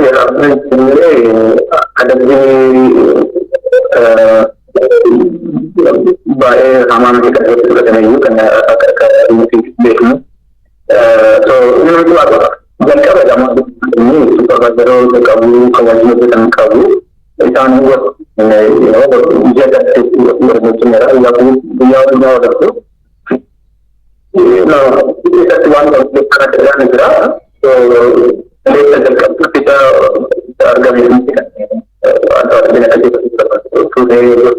waan ta'e yeroo tokko keenyuu wantoota ta'e inni barbaachisa maaliif akka wanta kan guddatu kanaaf tajaajilli kan barbaachise akka irraa bilatanii fuulduratti akka wal sirreessan. Egaa inni kun gammadee jaadha. Ati nuti wanta kana akka bineensatti kan fudhannee fi maal akkuma hiriyoota jannatee hoogganni otoo hin jiraatiin akkasumas warra otoo hojjenne meeduu waladamuun hin jiru waan hin jiru wal ariifuun hin jiru ta'a garuu wanti kun siree bizinasiidha haa ta'u. So, boordii qabaatee ijaarsi seera ijaaramee kaawunsilii qabaatee achi eegdota boordii qabaatee supervaayizaroota qabaatanii akkasitti hoggana isaan yoo deeme inni rakkinni dhalatu barbaachisanii yoo deeme dhumarratti ammaa kun amma yeroo wanti walitti ka'ee uummanni na'ee nutis qabxinee innaa isaan ba'an uummanni beekamee yeroo muraasaaf rakkisa haa ta'u malee fuulduratti oolanii kan karmee waggaa tokko waggaa jiraatu fi wanti muka ta'een bakka sana akka fakkaatan nurraa baratan namni keenya walitti dhufee mana keessatti jiru. Akkasitti immoo kan dandeenye innaa guddii innaa walitti innaa waan tokko dandeessu kan argame. Innaa sirreessaa deemtee waan akkasii irratti immoo egaa adabbiin jira. Even aarii illee ma jira kundirattis waan akkasii jira jechuudha. Amma lukamee amma ishee keessa tureera. Keessatti dullama. Amma ishee turee yoo namoota keessatti girmaa warra beekte girmaa yookiin girmaa keessaa bahee miidiyaan kun akka daamtuu irra jiru. Oromia media namoota jiru keessatti Oromia media yaaramee hundatti gaggeeffamu. Warri beekni bakka hayyuun warri kan danda'anii mukaa fudhatanii hundatti waan kun organization akkasitti namoota tokko individual irratti gochuun irra jiru. Dubartis immoo qorannee akka namoonni kun namoota jaallannu akka fudhatu waliin isarrattis ni jira. Waan bakka waan akkasii akka bu'uura hojjetan wantoota jira. Nama waan ilaallee jalqabannaa tarkaanfii sana fudhannee akka nyaannee deemee marati malee jechuutanii yoo namni ta'e doktoraan galatoomne. Doktor Ahmad wanni girmaan jedhe sagaleen telefoonuma tokko irraa dubbatanii Doktor Sintaayyoo fi Doktor Ahmad yoo dubbatanii qulqulluu ta'e dhagahama yeroo girmaan dubbatu xiqqoo dhiigoo wayii meebii bakka inni jiru na fakkaata. Garuu wanni inni jedhe seeratu hojiirra oole jedhe wanni argitee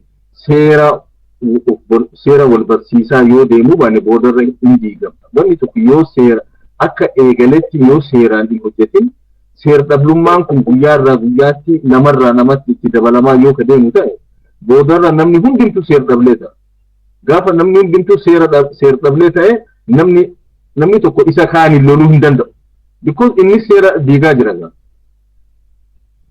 Kanaaf argitee namootiin yoo seeraan ala ta'an tarkaanfiin irra fudhatamaa deemu guddisuun barbaachisaadha. Instituushinii Oromoo keessatti dhaabooti siyaasaa keessatti rakkoon guddaan jiru maal inni namni tokko seera yeroo balleessu harka irra qaqqaba. Guyyaa kan isa kaantu balleessa. Guyyaa kan maayyirra namni hundumtuu waan seera balleesseef namni nama dubbatu hin jiru jechuudha. Yoo ati kaan dubbatu innis kee dubbata akkasitti rakkoon qabsoo dhaabootii Oromoo keessatti uumamaa dhufu kun waan ifa gala hundi kenna beeknu. Tarkaanfii seera disipiliinari akshinii walirratti fudhachaa aadaa kana aadeeffatuun hedduu barbaachisaadha. So kana wanni argitee obbo Girmaan ibsaa ture. Kanatti aansee Dr. Ahmad wanni itti dabalatu jira. Na dhageessanii obbo Jawaar. Ni dhagama akka gaarii dhagama. Gaaffii boodaa kanarratti wanni dabalu hin jiru garuu waan Dr. Sintaayyoo jedhe irratti wanni tokko wanni cimsee dabaluu barbaadu waan Dr. Sintaayyoo jedhe irratti dabalee jaarmayni kuni riqichi tokko yookaan dildilli uummata keenyaan walitti qabnu haanni jaarmayichi kun uummata keenyaan walitti qabu chaaptaroota keenya kana. Chaaptaroonni kun wanni diriiranii fi gargaarsa burqisiisuu qofaaf akka hin ta'in akka gaariitti akka hubatamu. Chaaptaroonni kun uummanni keenyas karaa wal quunnamtii haada dildila uummanni keenya waa'ee adeemsa miidiyaa kanaas irratti yaada qaban guddina isaa ilaalchisee dalagaa isaa ilaalchisee waan garaagaraas irratti waan Oromiyaa miidiyaa neetwoorkitti dabarfachuu fedhan karaa chaaptaroota isaanii quunnamanii isaa wajjin hariiroo gaarii godhatanii haasaa san keessanii akka sirnyaanii karaa qabatee akka ilaalchi isaaniitii fi yaadni isaanii akka waahilootaa fi bulchiinsa miidiyaa kanaa bira ga'uu akka danda'u caasaa diriirfame jechuudha. Gargaarsa maallaqaa qofaa miti uummanni keenya karaan itti miidiyaa kana jala hiriiree miidiyaa kana qaama miidiyaa kanaa ta'e abbaa miidiyaa kanaa ta'e nu wajjin dhaabbachuu danda'u chaaptaroota kana wajjin hiriiruu waan ta'eef quunnamtiin keenya guddaan karaa saniin akka ta'e akka uummanni keenya hubatu barbaanna. San irratti dabalameeti informationni karaa telefoonaa ta'e karaa iimeelii ta'e karaa weebsaayitii keenyatiin gubbatti dabalamee waan quunnamtii keenya saffisatti namoonni karaa saniin waa'ee meeshaa baranee kanatti fayyadamuu danda'an ammoo karaa saniin akka dhaamsa isaaniitiin quunnamuu danda'aniif akka wanni lammataatti diriire jechuudha. Karaan guddaan haanni guddaan garuu chaaptaroota keenya kana wajjin dalaguudhaan isaan wajjin hariiroo cimsachuudhaan karaa isaaniitiin akka ilaalcha keessanis yaada qabdanis komii qabdanis karaa saniin akka nu rakkabus godhuun barbaachisaa akka ta'ee fi kaayoon ilaalchi chaaptara kana diriirsu kanas akka dabalatu akka gaariitti manni keenya akka nu hubatu barbaanna. Kanumaan cimseetti dabala jeetii galatoomaa. Obbo Jowaar ta'an walgahii biraa akka qabna yoo wanni nuti jette nu goggolabde gaariidha. Mee carraa dubartootaaf kenna gumaa koo carraa sii kenna dubartoota keessaa namootiin gaafii qabdan gaafii itti dabalaatii yaadas qabdan jechuudha. Dubartoota keessaa mee namni gaafii qabu yookiin jira voice of students carraa sii kennu gammaqoo isin lamaaniif carraa kennu. Kopiidha. Akka takka barreessanii yoo kopiidha. Okay, Dammakoo carraasii kenna. Dammakoo voice of student duraa duubaan sadaffaa irratti gumaa koo itti aanta jechuudha. Gumaa koo sadaffaa irratti itti aanta. Dammakoo maayikii qabatu.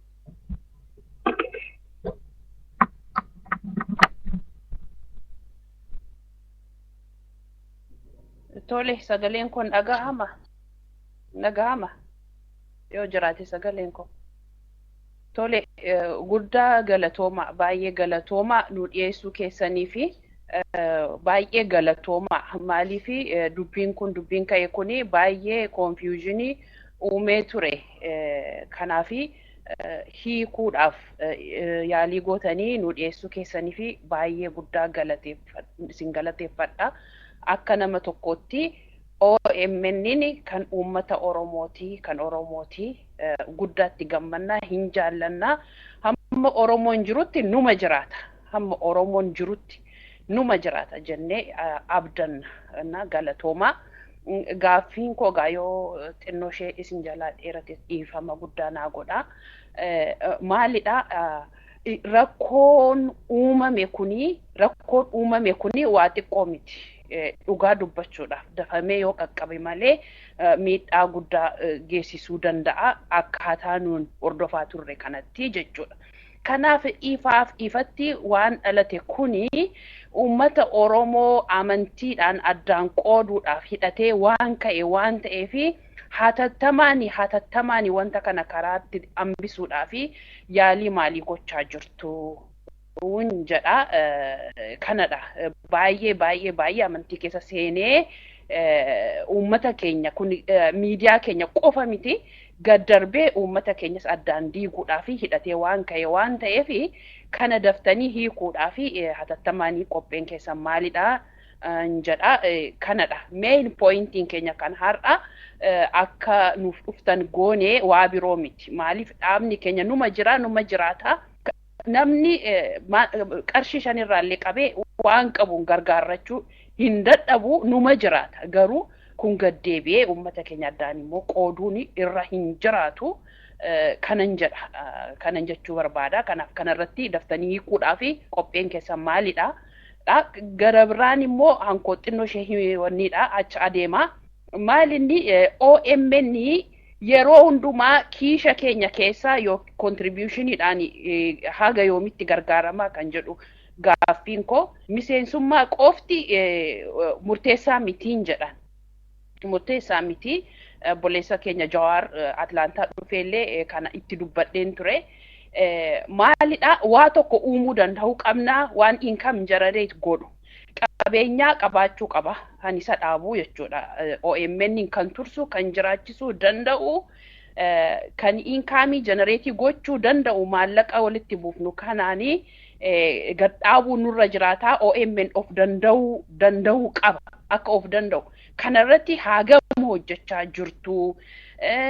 Lammaffaan immoo maayinni koomeershaalii kan amma yeroo baay'ee koomeershaaliin sponsored ta'a. Koomeershaaliin sponsoriin suni wanni akkas miidiyaa akkasiitii fi bu'aa guddaa qaba. Miidiyaan argaman addunyaa kanarraa hundinuu kiisharraa wayii membershiippii qofarraa miti kan inni dhaabbatee jiru maallaqa argatu. Raayyaa please. Kan maallaqa argatu. Kanaafi yaada walii kennuun dirqama bar na caalaa yoo beekan iyyuu at least yaada na keessa deddeebi'u himachuun dirqamadha. Kanaafi hagam irratti hojjechaa jirtu. Hagam income mataasaa generate gochuu danda'uu qaba. Gad dhaabbachuu qaba. Maaliif harki namaa dhaabbachuu danda'a. Ololla akkasii yoo ka'ee iddoo tokkotti cituu danda'a. We never know. Waan akka gaariin jiru. Waa gadheenis qaqqabuu danda'a. Kanaaf mataasaa danda'uudhaaf yaalii maal gochaa jirtuudha. Tola yeroo baay'ee tola interviewudhaanii abbootii qabeenyaa fi achirratti beeksisamaa jira. Interviewun isin abbootii qabeenyaa achirratti gootanii gatii malee qabeenyaa isaanii beeksisaa jira. Garuu maallaqaan koomershaalii ta'ee yoo beeksisi jarri sun beeksifatanii maallaqi argatamuu danda'a. Kanaaf isin jalaan dheeressu waa baay'een illee qabaa garuu isin jalaan dheeressu OMN of danda'uu qabaan jedha. Kiisha namaarraa qofaa yookiin membershiippii qofa miti garuu mataasaa danda'u.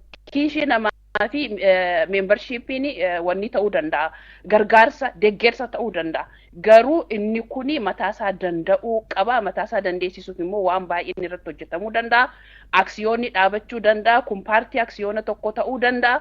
Waa hedduutu jira kanarratti maal hojjechaa jirtu. Mike Free na jarjarsitanii I am sorry sirriitti ibsuu hin dandeenye. Yaadi koo garuu haga ta'e kanuma of danda'uu qaba OMN galatooma.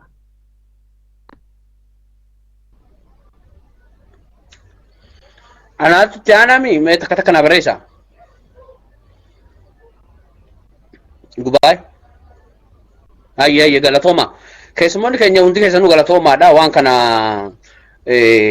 yeroo keessan wanni gootanii asirratti dhufuudhaaf mooraa gisii dabarsuu moon ittiin fufa. Raayyoo marki maayik si dabarsaa itti fufi. Okay, maayikii jechaa jira ree inni isaa diminaaree akkam goona.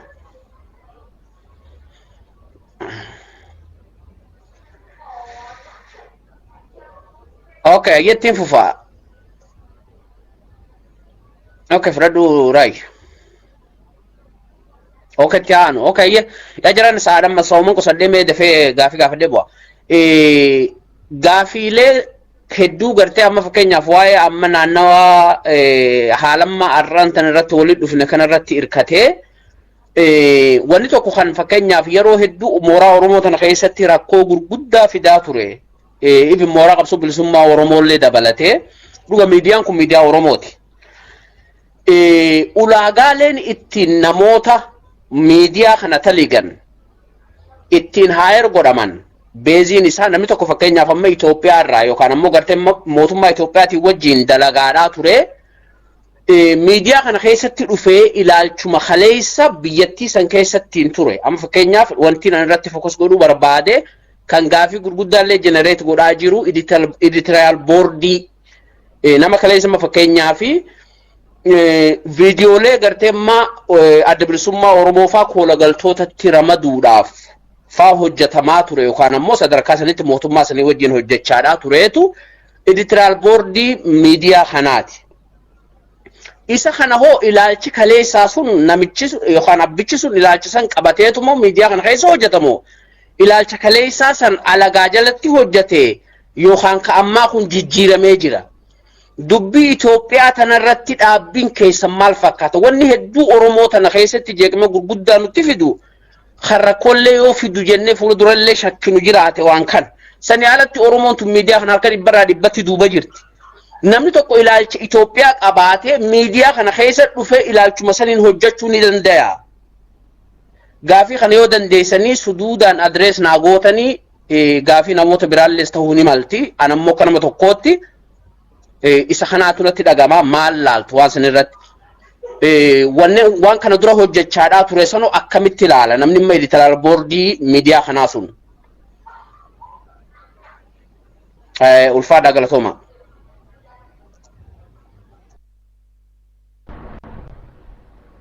Assalamu alaikum wa rahmatullahi wa barakatuh.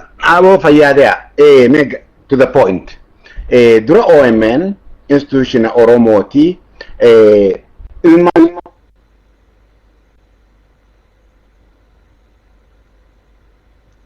difama ana tutti ana jumping on wal biratin difama na godan just 2 minutes ana tutti fufa difama ana tanan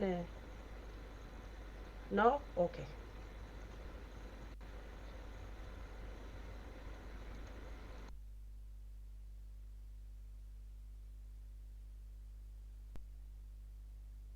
Westi ulfaadhu mana lama walitti hine deemna jarri keenya yeroon qabnu jedhanii mana kana geggeessi jedhanii yoona dhagaa jiraattan gubaay carraa mana birootiifis kennuu qabna namoonni mana kana keessa gaafattan hedduu ulfaadha galatooma gaafiin hin dhumtu silaayi mana lama sadii walitti waan hidhameef Oromiyaa wirtuu mana gadaa bilisummaa keessaaf nama carraa nam lamallee taatu kennina yoo sanbooda dabranii gartee ka yeroo qabaatan taate warreen asii gaafii qabdan ni gaafattanii gubaa'ee kanaan si beeksisa aadaa yoo jiraatte hoggaa gaafii haga gaafatame kana deebisan booda carraa mana wirtuu gadaa bilisummaa Oromiyaa kennina Oromiyaa wirtuu gadaatiif kennina aadaa yoo jiraatte itti qophaa'ee namoota achi keessaa gaafii qaban osoo isaan hin deemne qopheessi galatooma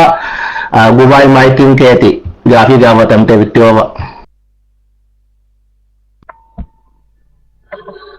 Tole amma akka goonu mana tokkoyyuu keessaa barra kudha raayyaa. Waan haga amma gaafatanii fi mee deebinaa kennamu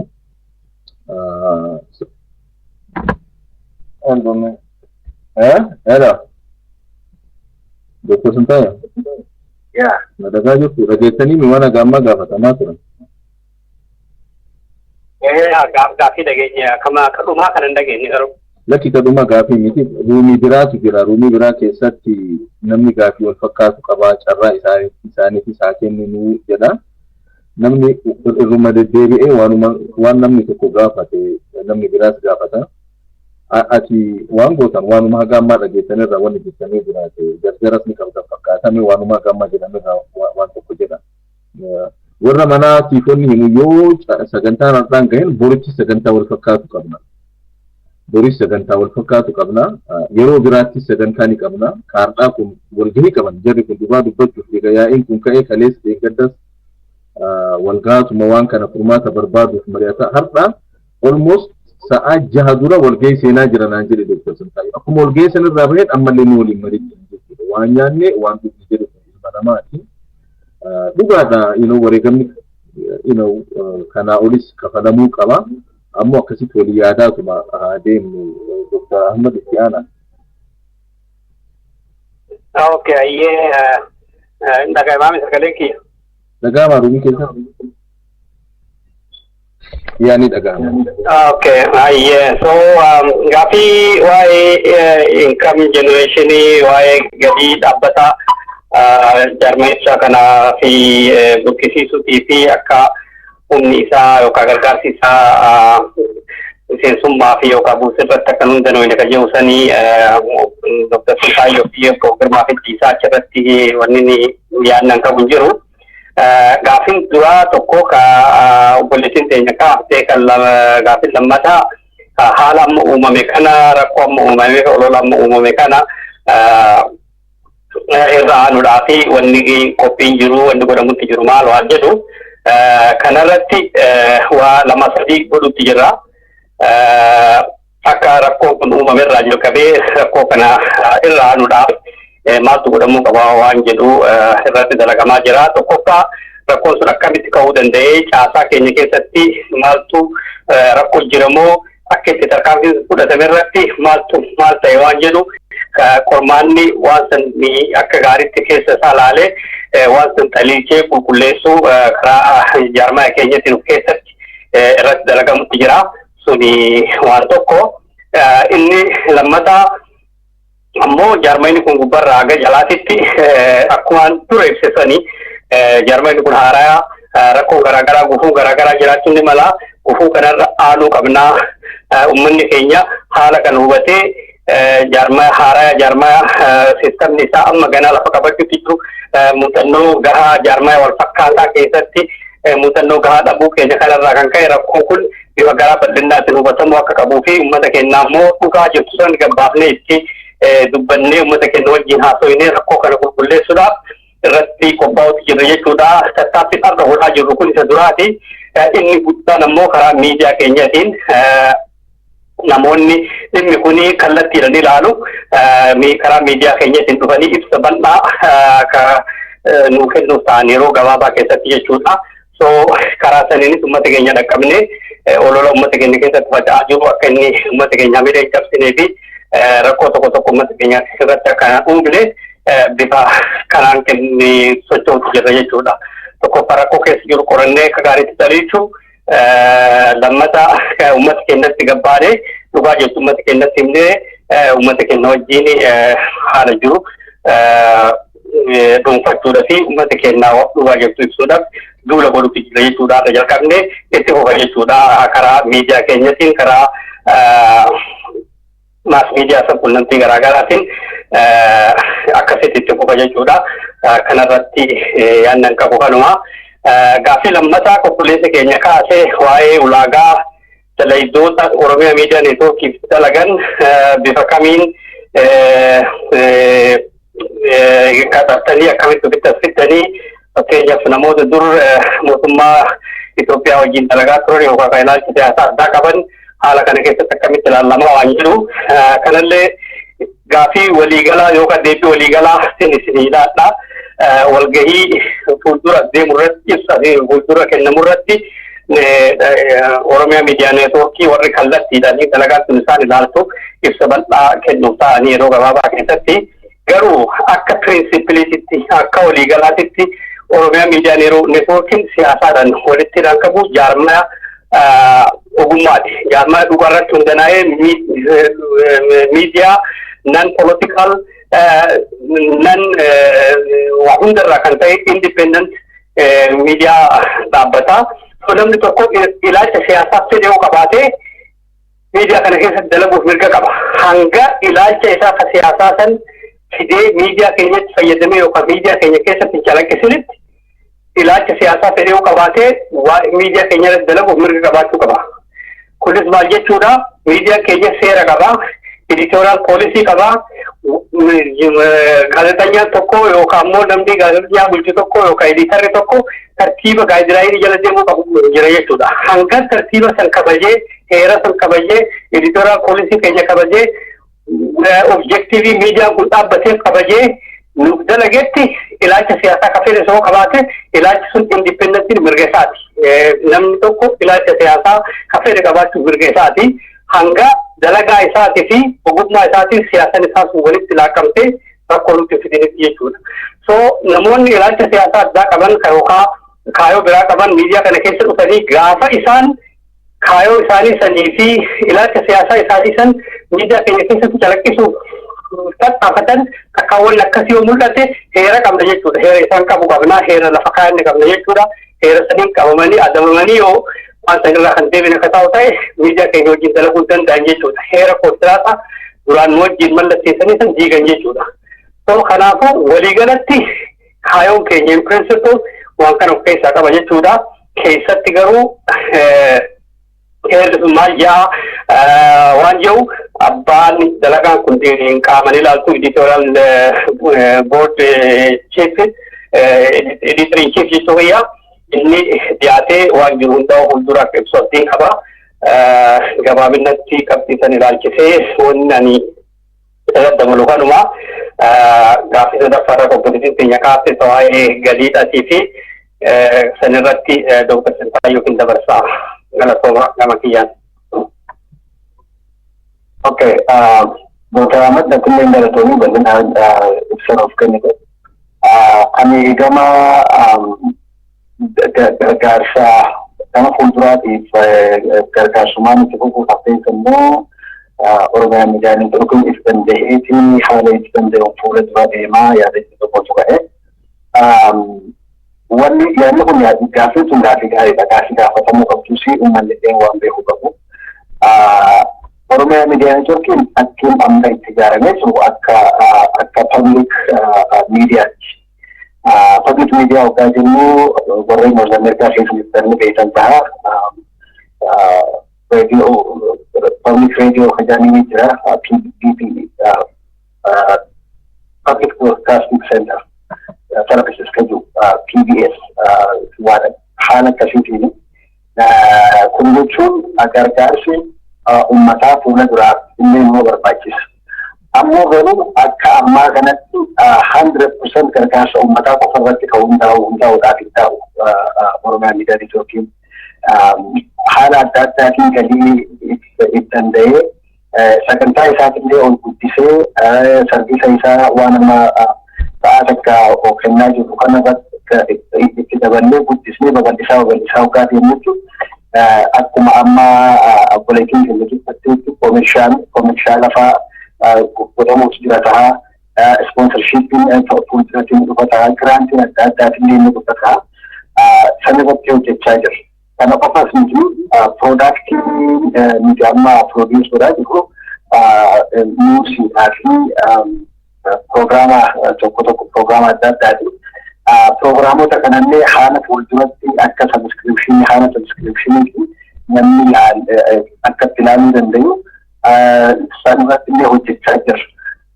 Marketing departmentii qabnaa marketing departmentiin keenya resource mobilization ta'uutiin ta'aati. Fuula dura waan hedduu akka qoratamuuti jechuudha. Reefu dura hoggaa Dr. Ahmed dubbatu yoo dhageessanii jiraatan miidiyaan kun CEO if danda'e ka'ii fi bakka head office miidiyaa kanaa jiru taa'ee miidiyaa kana waggalee fuuldura nuti ammoo hundi keenya voluntarii hojjenna. Namni immoo hoggaa dhufee waan kanarratti qaxaramee dandeettii qabaatee waa'ee biizinasaa beekee waa'ee miidiyaan deemuu beekee namni gaggeessu hoggaa dhufetti rakkoolee amma jirtu kana hunda karaa bakka adeema jechuudha. So gargaarsi uummataa ni barbaachisaa fuulduraatiif inni barbaachisa. Sadarkaa ammaa kanatti ammoo garuu akka sadarkaa ammaa barbaachisu kanatti hin barbaachisu ta'a. Garuu immoo gargaarsi uummataa maallaqa qofaan yaadaanis maallaqaanis gargaaruun fuulduraaf ni barbaachisa. Sustainability isaa garuu itti danda'u haala qaburratti namatti hojjetamaa jira. Kana marketing departmentii irratti hojjechaa jirra. Sangaa dhawaata sirraawaatii deemti jechuudha. Kan akkanatti akka mana qabatanii jirtaaka. Garuu immoo osoo haasawaa keenyan xumurre dura waan tokkoon nani dhaammachuu barbaada. Sa'aanis nuti dhiisuu nutis qaamatiis haala qabaanillee miitingiin qaba. Girmaanis akkasumas miitingii biraa qaba. So wanni namni dhaammachuu uummata keenyaaf dhaamuu barbaadu warri as keessa jirtan obboleewwan kiyya. Tokko miidiyaan kun miidiyaa keessanii miidiyaa uummataati. Waan haaraa jalqabnee uummata keenyaaf wanta akka bu'aa guddina jalqabneeti jalqabne. Haga dandeettii keenya haga humna qabnutti haga beekumsa qabnutti irratti hojjechuudhaaf waadaa ganna. Hoggaa kana jennu garuu adeemsa keessatti nuti waa hunda beekna jechuu miti. Wanni kun haaraa miidiyaan nuuf an fakkeenyaaf ogummaa miidiyaadhaan qabu namoonni hedduun kaas keessa waan kana keessatti paartisipeet godhan warri qabeenyaadhaan keessa jiran ogummaa miidiyaadhaan qaban. Warri ogummaa miidiyaadhaan qabu warra hojii teknikaa hojjetu qofa warra editooriyaal keessa jiru jechuudha. Instituushinii haaraa yookaan ijaaru instituushinii haaraa ijaaru sana keessatti dogongorri dhufuu mala hir'inni dhufuu mala hir'ina dhufuu kana dogongorri dhufuu kana akka nu obsitanii nuti illee agarsiistanii haadha balleessuu borumis irraatti akka nu fudhatan barbaanna. waan hedduu waan nuti agarree uummatni arguutu jira haga danda'ametti agarsiisa tarkaanfii akka itti sirreessunetti itti sirreessina hanga uummata keenya nu fayyadetti fedhinnaan nuti qabnu uummanni keenya miidiyaa tokkicha walitti nu fidee uummata keenyaaf bu'aa buusaa jiru kana at least uummata biyya keessa jirullee waan deemaa jiru waan itti fidaa agarsiisaa jiru kana akka fuuldura itti fufnu kan barbaannu gargaarsa keessan hanga jiraatu wanti guddaan ammas isinitti dhaamu barbaadu hoggaa yuutuubiin laaltan warra yuutuubiin laaltan share godhuun irraanfatinaa like godhuun irraanfatinaa because hoggaa isin akkas gootan wanni komershaala yuutuubiidhaa ka jiru sunillee fandii jenereet godhaatii deema dhaaba kanaaf fuulduraaf jechuudha so san isa kan irraanfanne share godhuu like godhuun irraanfatinaa sirreena nuti qabnus nutti agarsiisa fuulduratti sirreeffachaatii deemna barachaatii deemna fooyyeffachaatuma deemna akka amata dabre jiru amma har'an jiru akka maartii dabre jiru har'an jiru akka kaleedhaa har'an jiru borummoo har'aa kanuma fooyya'uu qabna kana kan godhuu dandeenyu yoo isin wajjin irratti hojjenne yoo isin wajjin irratti sirreena keenya nutti agarsiisanii irratti sirreena keenya sirreeffachaa deemne ta'uudha akka nu hubattaniin barbaada galiin keenya waan tokko uummata keenyaaf deebuu miidiyaadhaa uummata keenyaa deebisuudha independent miidiyaa ta'e uummata keenyaaf kennuudha roola mootummaa uummata keenya irratti oofaa jiru san atiini san irraa hambifnee kunoo waan akkanaatitu gama Oromoo irratti ta'aa jira jennee information qabatamaa gahaa dhiyeessuudha barbaanna. Sanitti gaa yoo akkuma girmaa reefuun kan ijeetti miidiyaa kan namni gargaaru namaa fi miidiyaa kana gargaartan waan xintaayyoon keessa jiruuf waan amma keessa jiruuf waan jaar keessa jiruuf miidiyaan kun miidiyaa uummataa ta'uu beekanii akka gargaartaniin barbaada. Dogongorri ani hojjedhu akka miidiyaa kanarratti impaakti akka goone yooneen ani badii qabaadde biyyi biyya san miidiyaa irratti reflect akka goone uummata gaafadha. Kuni ergaan isin dabarsuu barbaadu akka nama resource mobilization keessa hojjetuutti gama keenyaan har'aa isteetineetii waadaa isinii seenna hanga dandeettii keenyaatitti hangara dhibbeessisetti waan faayidaa uummataaf qabu hojjenna. Anumaan isin jechuu barbaada obboleeyyan kiyyaa dhiifama isinitti jajjarrelleedha. Garuu xiqqoo haajaa bira qabnaa kanaaf dhiifama nu godhaa. Tole dhaamsa warra ruumii keessa jiru dhaamsa qabu kun maali namni hundi akka fedhin ta'u gaafii hunda warra naman gaafatan gaafii garii of gaafatan gaafii garii of gaafatanii deebii ofii qaban gaafii garii immoo yerootu namaa deebisa jirra asirratti argaman kun akkuma keessanii ilmaan Oromoo hawwiidhaan hamileedhaan waan kana hojjetan malee dirqama sabummaatu isaan dadhabsiisa malee waan biraatii miti. Kun akkana karaa biraatiin yeroo biraas sagantaa wal fakkaatu qopheessinee isaan kana afeerraa amma boodaan gaafii fudhachuuf hin dirqamu. Dhaamsa maayyii immoo obbo Girmaa fi Dr. Ahmed irraa dhaamsa maayyii gaafadhaa. Dhaamsa maayyii isaan himaniin booda isaanii walitti dhaamata jechuudha. Dr. Ahmed dhaamsa maayyii wanni dabarsitee jiraate carraa siif kenna. Ye galatoomii Jawaare akkuma atillee jettee Dr. Sintaayollee jedhee akkuma haaluma keessa jirru kanaaf jecha guyyaa guutuu walgeerra oollee amma torbee biraatiif deemuu waan qabnuuf malee silaa osoo as jiraannee gaafii namni qabu hunda mataa mataatti yeroo fudhannee akkasitti waan silaa waan kanarraa beeknu fi waan itti irratti dalaguutti jiru osoo uummata keenyaaf himne silaa hedduu bareedaadha. Garuu yeroo dheeraa fuulduras jira ammas akkuma dura jedhee karaa Oromiyaa Miidiyaa Neetwoorkii karaa televezyiina kennas bal'aan kennamuuf deema. Wanni har'aa asittiin dubbatamin achirratti bal'inaan dubbatamu ta'a. Sanillee akkasitti quba qabaadhaa fi eeggadhaa. Dhaamsi guddaan dabarsu waan hedduu Dr. Sintaayyoo jedhee jira. Haala amma keessa jiru kana keessatti waa lama dhaamsi dhaammachuu fedhu akka gaariitti akkana dhageeffatan fedha. tokkoffaa miidiyaan kun dhalatee amma tokko guutuutti jira. Amma tokkicha kana keessatti waa hedduu baranne. Amma tokkocha kana keessatti hir'ina qabnus jabina qabnus ammas maal godhuu akka dandeenyus tilmaamuu dandeenye jira. Hundi keenya miidiyaan keenya kun sadarkaa akkam ga'uu akka danda'us hawwii isas arginee jirra. Dandeettii inni qabus arginee jirra. Jijjiiramni miidiyaan kun hanga dhufe uummata keenya amata 4-5-6 dabre kana keessatti haala keessa turre hundi keenya quba qabna. Hamilee uummata keenyaa kakaasee uummata keenya tokkummaa uummata keenyaa kan namni hundi hamilee cabdee mana deebi'anii baasee itichee bakkatti deebisuu jira. Wanni kun daranuu jabaatee sadarkaa itti aanutti dabuu akka danda'u tilmaama garaagaraatii fi karoora garaagaraa lafa kaa'annee jirra jechuudha. Karoora kana hunda lafa kaa'annuuf isin irratti abdannee fi waan isin hanga ammaan wajjin dhaabbattanii fi murannoo isinii miidiyaa kana jiraachisuudhaa fi of kennaa isin qabdan abdannee fi pilaana babal'aa baafannee akkasitti lafaa qabna. Kanaaf gargaarsa keessan gorsi keessan waa hunda qaama qalbiin wajjin jiraattanii akka miidiyaan kun akka amma jiru kanatti jiraachisu osoo hin ta'in sadarkaa kana dachaa 2-3 guddatee babal'atee piroogiraamni keenya akaakuu isaatiin sagantaa isaatiin afaaniin waa hundaan bal'atee akka bakka hawwuunsaan ga'u yaadni garaagaraa lafa taa'ee jira. Yaada kana bakkaan ga'uudha fi akkuma isin dura wajjin dhaabbattanitti bifaan hamilee guutuun daran dachaadhaan akka wajjin dhaabbattanii fi kanarratti akka nu dalaydanii inni lammataa waa'ee rakkoo olola garaagaraa kan deemu jiru kana ilaalchisee miidiyaan kun akkuma hundi keenya hanga ammaas jedhaa turre amata kana guutuu jedhamaa ture.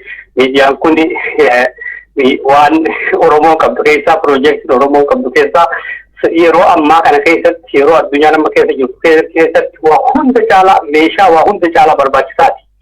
Yeroo amma addunyaan jirtu kana keessatti namni miidiyaa hin qabne nama jireenya isaa addunyaan hin beekne jechuudha. Jiraachuu keenya numa ta'u beeka malee addunyaan jirtu sun hin beektu jechuudha. Haala amma addunyaan wanni hundi harka miidiyaatti galee jira. Yoo miidiyaan qabaatiin miidhaa nurra ga'u, dararaa nurra ga'u, du'aa fi hidhama nurra ga'u haalli itti addunyatti agarsiifachuu dandeenyuus hin jiru. Jireenya keenya akkuma Oromootti uummata aadaa qabu, uummata amantii qabu, uummata saba qabu, uummata biyya qabu, uummata of danda'ee addunyaa kanarratti aayidentii addaa qabu ta'uu keenya addunyaa kanarratti mirkaneessuudhaaf miidiyaan hedduu murteessaadha. Miidiyaa kan ololli garaagaraa deemu olola kanaa hanga dandeenyetti bakka jirruun haala waan kana wallaala keenyas nama emotional ta'ee rakkoo xiqqoo irraa kan ka'e mufatee waan garaagaraa waan miidiyaa kana miidhuu danda'u gorsuudha. Walirratti duuluun dhaabbachuu qaba. Asiin dura yeroo dheeraa walirratti duullee wal mo'achuus hin dandeenye, wal sakaallee wal kuffifnee gara tokko dhaquu hin dandeenye. So namoota olola oofanis irratti duuluu maqaa balleessuu yookaan diinaggoota jira yookaan waan akkasii jennee walirratti duuluun amma nu ga'uu qaba. Amata hanga ammaa dabarsine kana keessa muuxannoo irraa argannee barnoota irraa argannee jirra. Tooftaa dalaguu miti, tooftaa diigaa malee waan biraa nuti fiduu miti. Namoota keenya kana gatteessisnee, gorfannee, qabbaneessinee, aarii sana irraa balleessinee akkasitti akka wal fayyisnee miidiyaa keenya kana dura booda dhaabbannee miidiyaa keenya kana jiraachisuudhaaf nu wajjin qabsoo nuti godhaa jirruu fi tattaaffii nu godhaa jirru kana guyyaarraa guyyatti mataa matatti wajjin dhaabbattanii rakkoo kanarra akka aannu akka nu wajjin halkanii guyyaa dhaabbattanii dhaammadha. Gaba kiyyaanii gabaabinatti kanumaa galatoomaa ulfaataa waan nu dhaggeeffattanii fi Doktora galatoomii ibsa maayii ibsa bareeda kennite. I think mana keessaa quufan mul'atu namni agareefu callisaa ture amma maayii irratti yeroo sagantaan xumuramu gaafii jedha. Komii adda addaatu mul'ata. Jarana dubbiin wanni meemmee tasgabbaaha duraan dursaati. Tasgabbaaha maayikii ooddoon raayyaa just relax godhi tasgabbaahi guyyaan akka qofaaniti yeroo biraas jara kana ni barbaanna yoo simnaan naamusaan waliin haasofne malee argachuu hin dandeenyu faa ta'a. Meemmee tasgabbaaha qabbanaa'aati amma nama 10 ta'a ka maayikii na gaafatu. Eenyuuf kennee akka eenyu dhiisu hin beeku mee admiinarraa eegalaa OMN TV fi mee daqiiquma murtaa'e obsa Dr. Sintaaje very few minutes naaf obsa OMN TV fi raayyaa gumaaqoo sadeen keessan daqiiqaa lama keessatti wanni jettan yoo jiraatu ta'e carraa isinii kenna. OMN TV raayyaa gumaaqoo tartiibuma kana sa'aanurraan gubinan each of you daqiiqaa lama dubbadha. OMN TV qabatanii maayikii keessa. Galatoomii gubaa'e maaliif jennaani waan tokko gaafii mana keessaa gaafatame akka maleetti deebi'ee ka jiru jira. Gaafii kana anillee komii qaba. Komiin kiyya maali? Miidiyaan kun dhaabbata Oromoo hundaa'u ija takkaan laalee loogii takka malee dalaguun fedhii keenya. Garuu dhaabbata Oromoo ta'ee kan ilmaan Oromoo dhiiga ilmaan Oromoo diina wajjin gannaqu jira. Akka OPDOdhaa. Dhaabbota akkanaa kanallee akkuma dhaabbota keenyatti loogii takka malee wal qixatti ilaaltammoo gadaa araaraa gaafii kana gaafate. Gaafiin kun sirnaan deebi'uu qaba. Maaliif jennaan yoo gaafiin kun hin deebiin ololli itti fufu. Ammataa kiyya nama miidiyaa kana gargaaruudhaaf muradhee dhaabadhe tokko yoo gaafiin kun yoo OPDOs akkuma adda bilisummaa Oromootti kan laallamu taate hayi maaliif deeggara duuba miidiyaa makanaawu deebisaan deebi akkasii Dr. Ahmad waan kana nuu deebisi maaliif jennaan miidiyaa kana irratti ololli banamnaan nuyi kan mudhii hidhatee waan kana dura dhaabbachuudhaaf as dhufu. Dhaabbota Oromoo kan ala kana jiran kan mirga Oromootiif falman kan hiree murteeffannaa Oromootti amanan ija tokko olaanuun fedhii keenya humna Oromoo gara tokkotti deebisuun. Garuu warriin diina ta'ee ilmaan Oromoo lafarraa balleessuudhaaf Oromoo jireenya Oromoo dura dhaabbatan Oromoonni ni jiru jaarmoonni akkasiidha. Jaarma kanallee akkuma jaarmoo walaba ta'anii kanatti ilaaltanii gaafii tana naa deebisi maaliif jennaan gadaa araaraa nama Itoophiyaa keessa gabaabatti OPDO jedhe gadaa araaraa gaafiin inni gaafate. Nama OPDO wajjin dalagu yaada isaa osoo hin jijjiiratin yoo isin wajjin ka dalagu taate akkamitti ilaaltanii kana an fitadhe deebisaa an tanuma akkanaa deebisaniin barbaada. Namni hedduulleen komii kana ka dhiyeessuu jiru.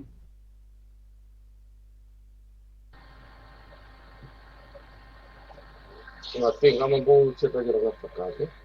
Dhageessanii akka kanaa barreessa mana wiirtuu keessaa inni sagalee tana dabarsu jira. Namaatu gaaffii qaba. You have to respect people. Dheeressaa gaaffii qabaa jiru gaaffii qaba mana san keessa. Oduma kana hundaaf gaaffii kennin ukkaamsitaniituma nama biraa deemuu hin dandeessan. Isinitti na iyyamaan. No. How do you know? You didn't even hear his question. So how do you know? Akka deebi akkamit beekta. Ukkaamsuu hin dandeessu nama. Wanni mana lama banneefi waa manni guutameef miti. Gaaffii achi keessaa qaban ammas dhaga'uu qabda gaas keessatti. So kanaafu amma adminumaa kiyyatti akkam fayyadamu na gootanii jirtan dirqamaan. I go to my point. Dheeressa jirta. I go to the room. Back there. Dheeressa jirta. Takka barreessa.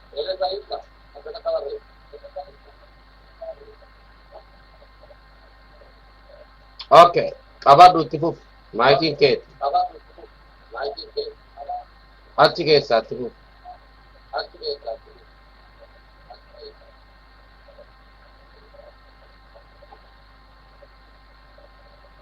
Okay, jiruun as keessa jira. Okay. Hanga dheeressaan dhufu jiruu jirta. Takka barreesse. Dheeressaan maayikii qabatu. Jiruu maayikii qabatu. Maayikii ispoon.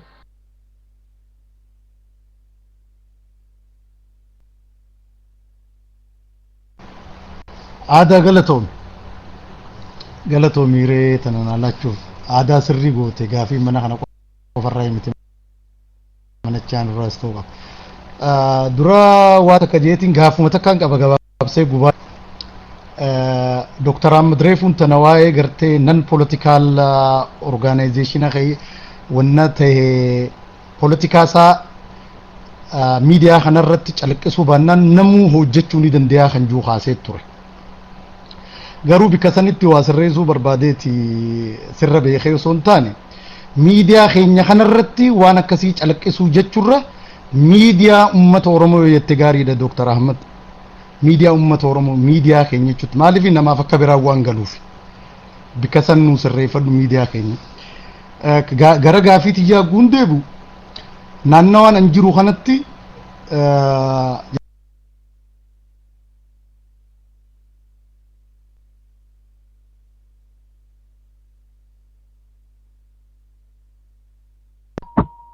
Tole,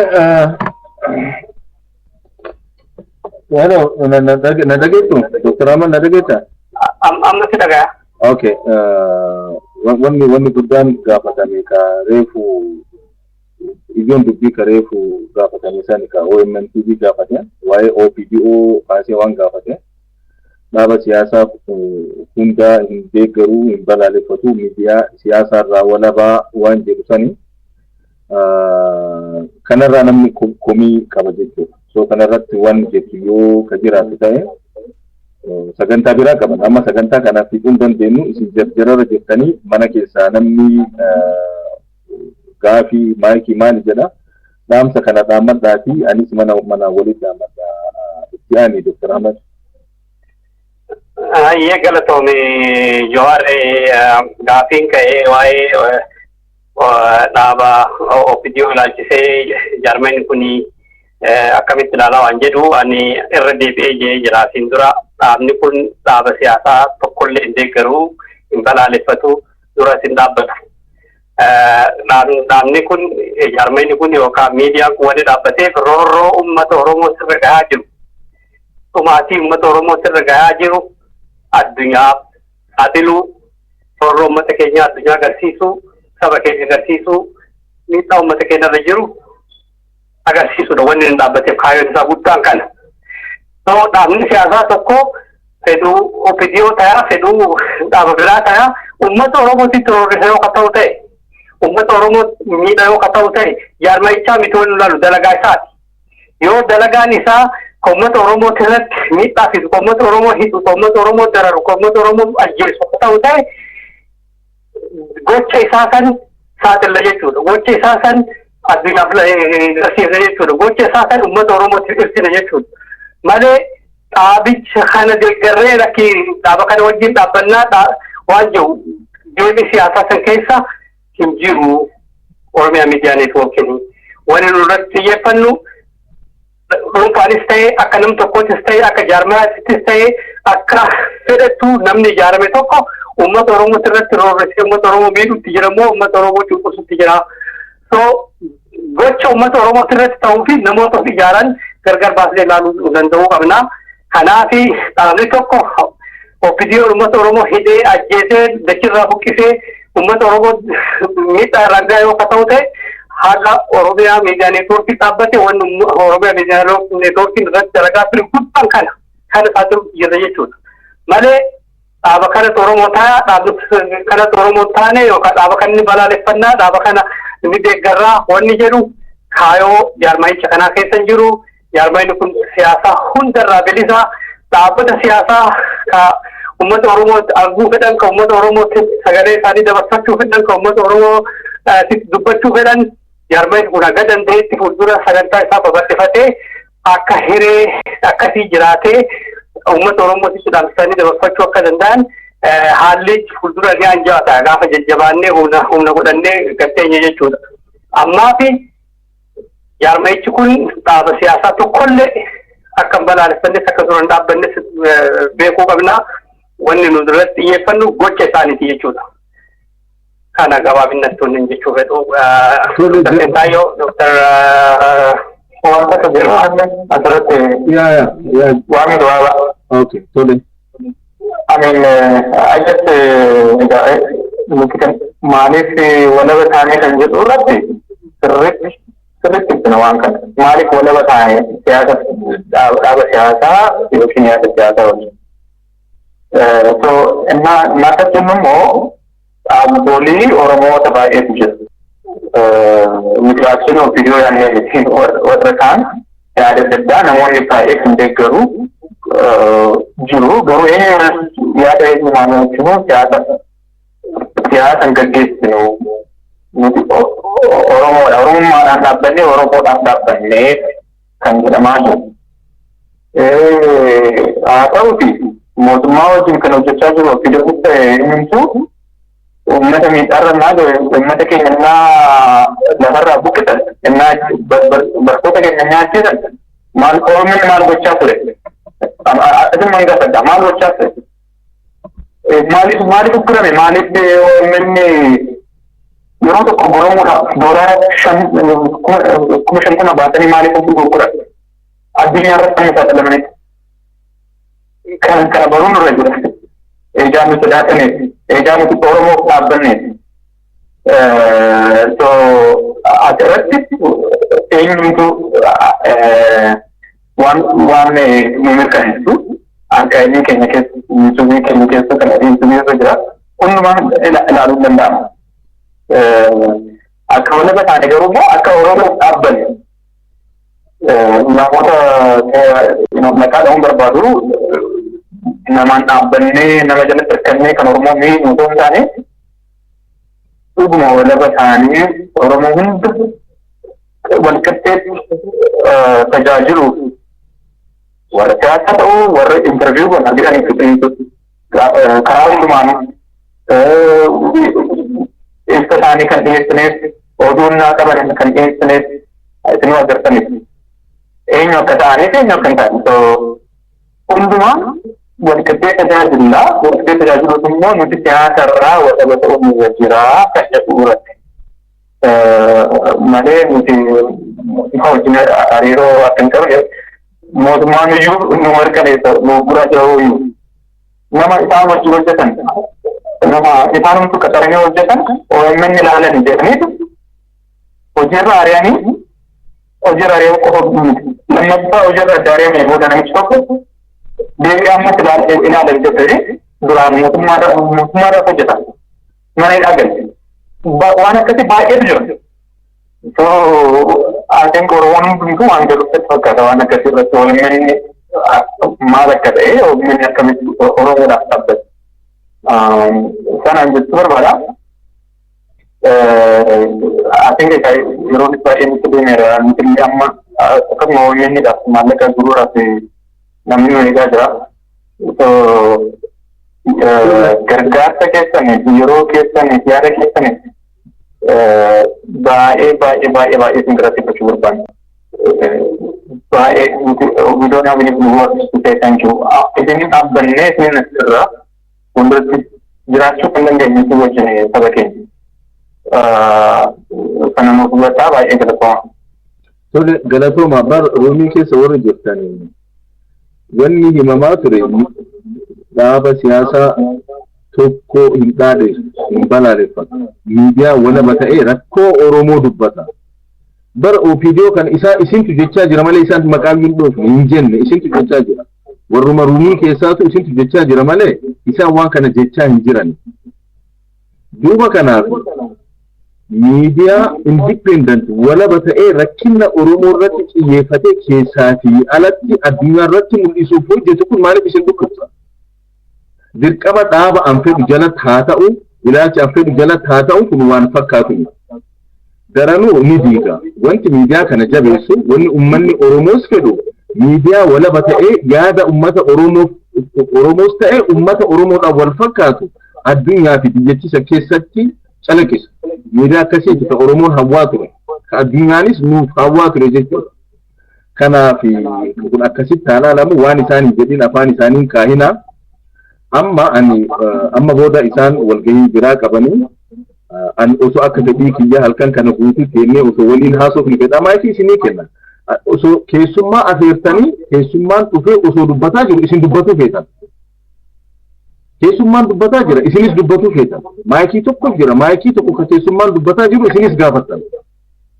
So dubbiin kun hin fakkaanne angama kiyyaan keessummoota kiyyaa Dr. Ahmad obbo Girmaa akkasumas Dr. Sintaayyoo yaamicha isinii goone kabajuudhaan waan tuftaniif galanni keessan bilisummaa haa ta'u mariin mana keessatti mariin itti fufaa karaa biraatiin sagantaa biraa qabannee isin waliin sagantaa bal'aa qabannee waltajjiba kanarratti isin waliin marii goonaa galatoomaa isin jedha nagaan jiraadha. Nagaatti galatoomaa isin ulfaata.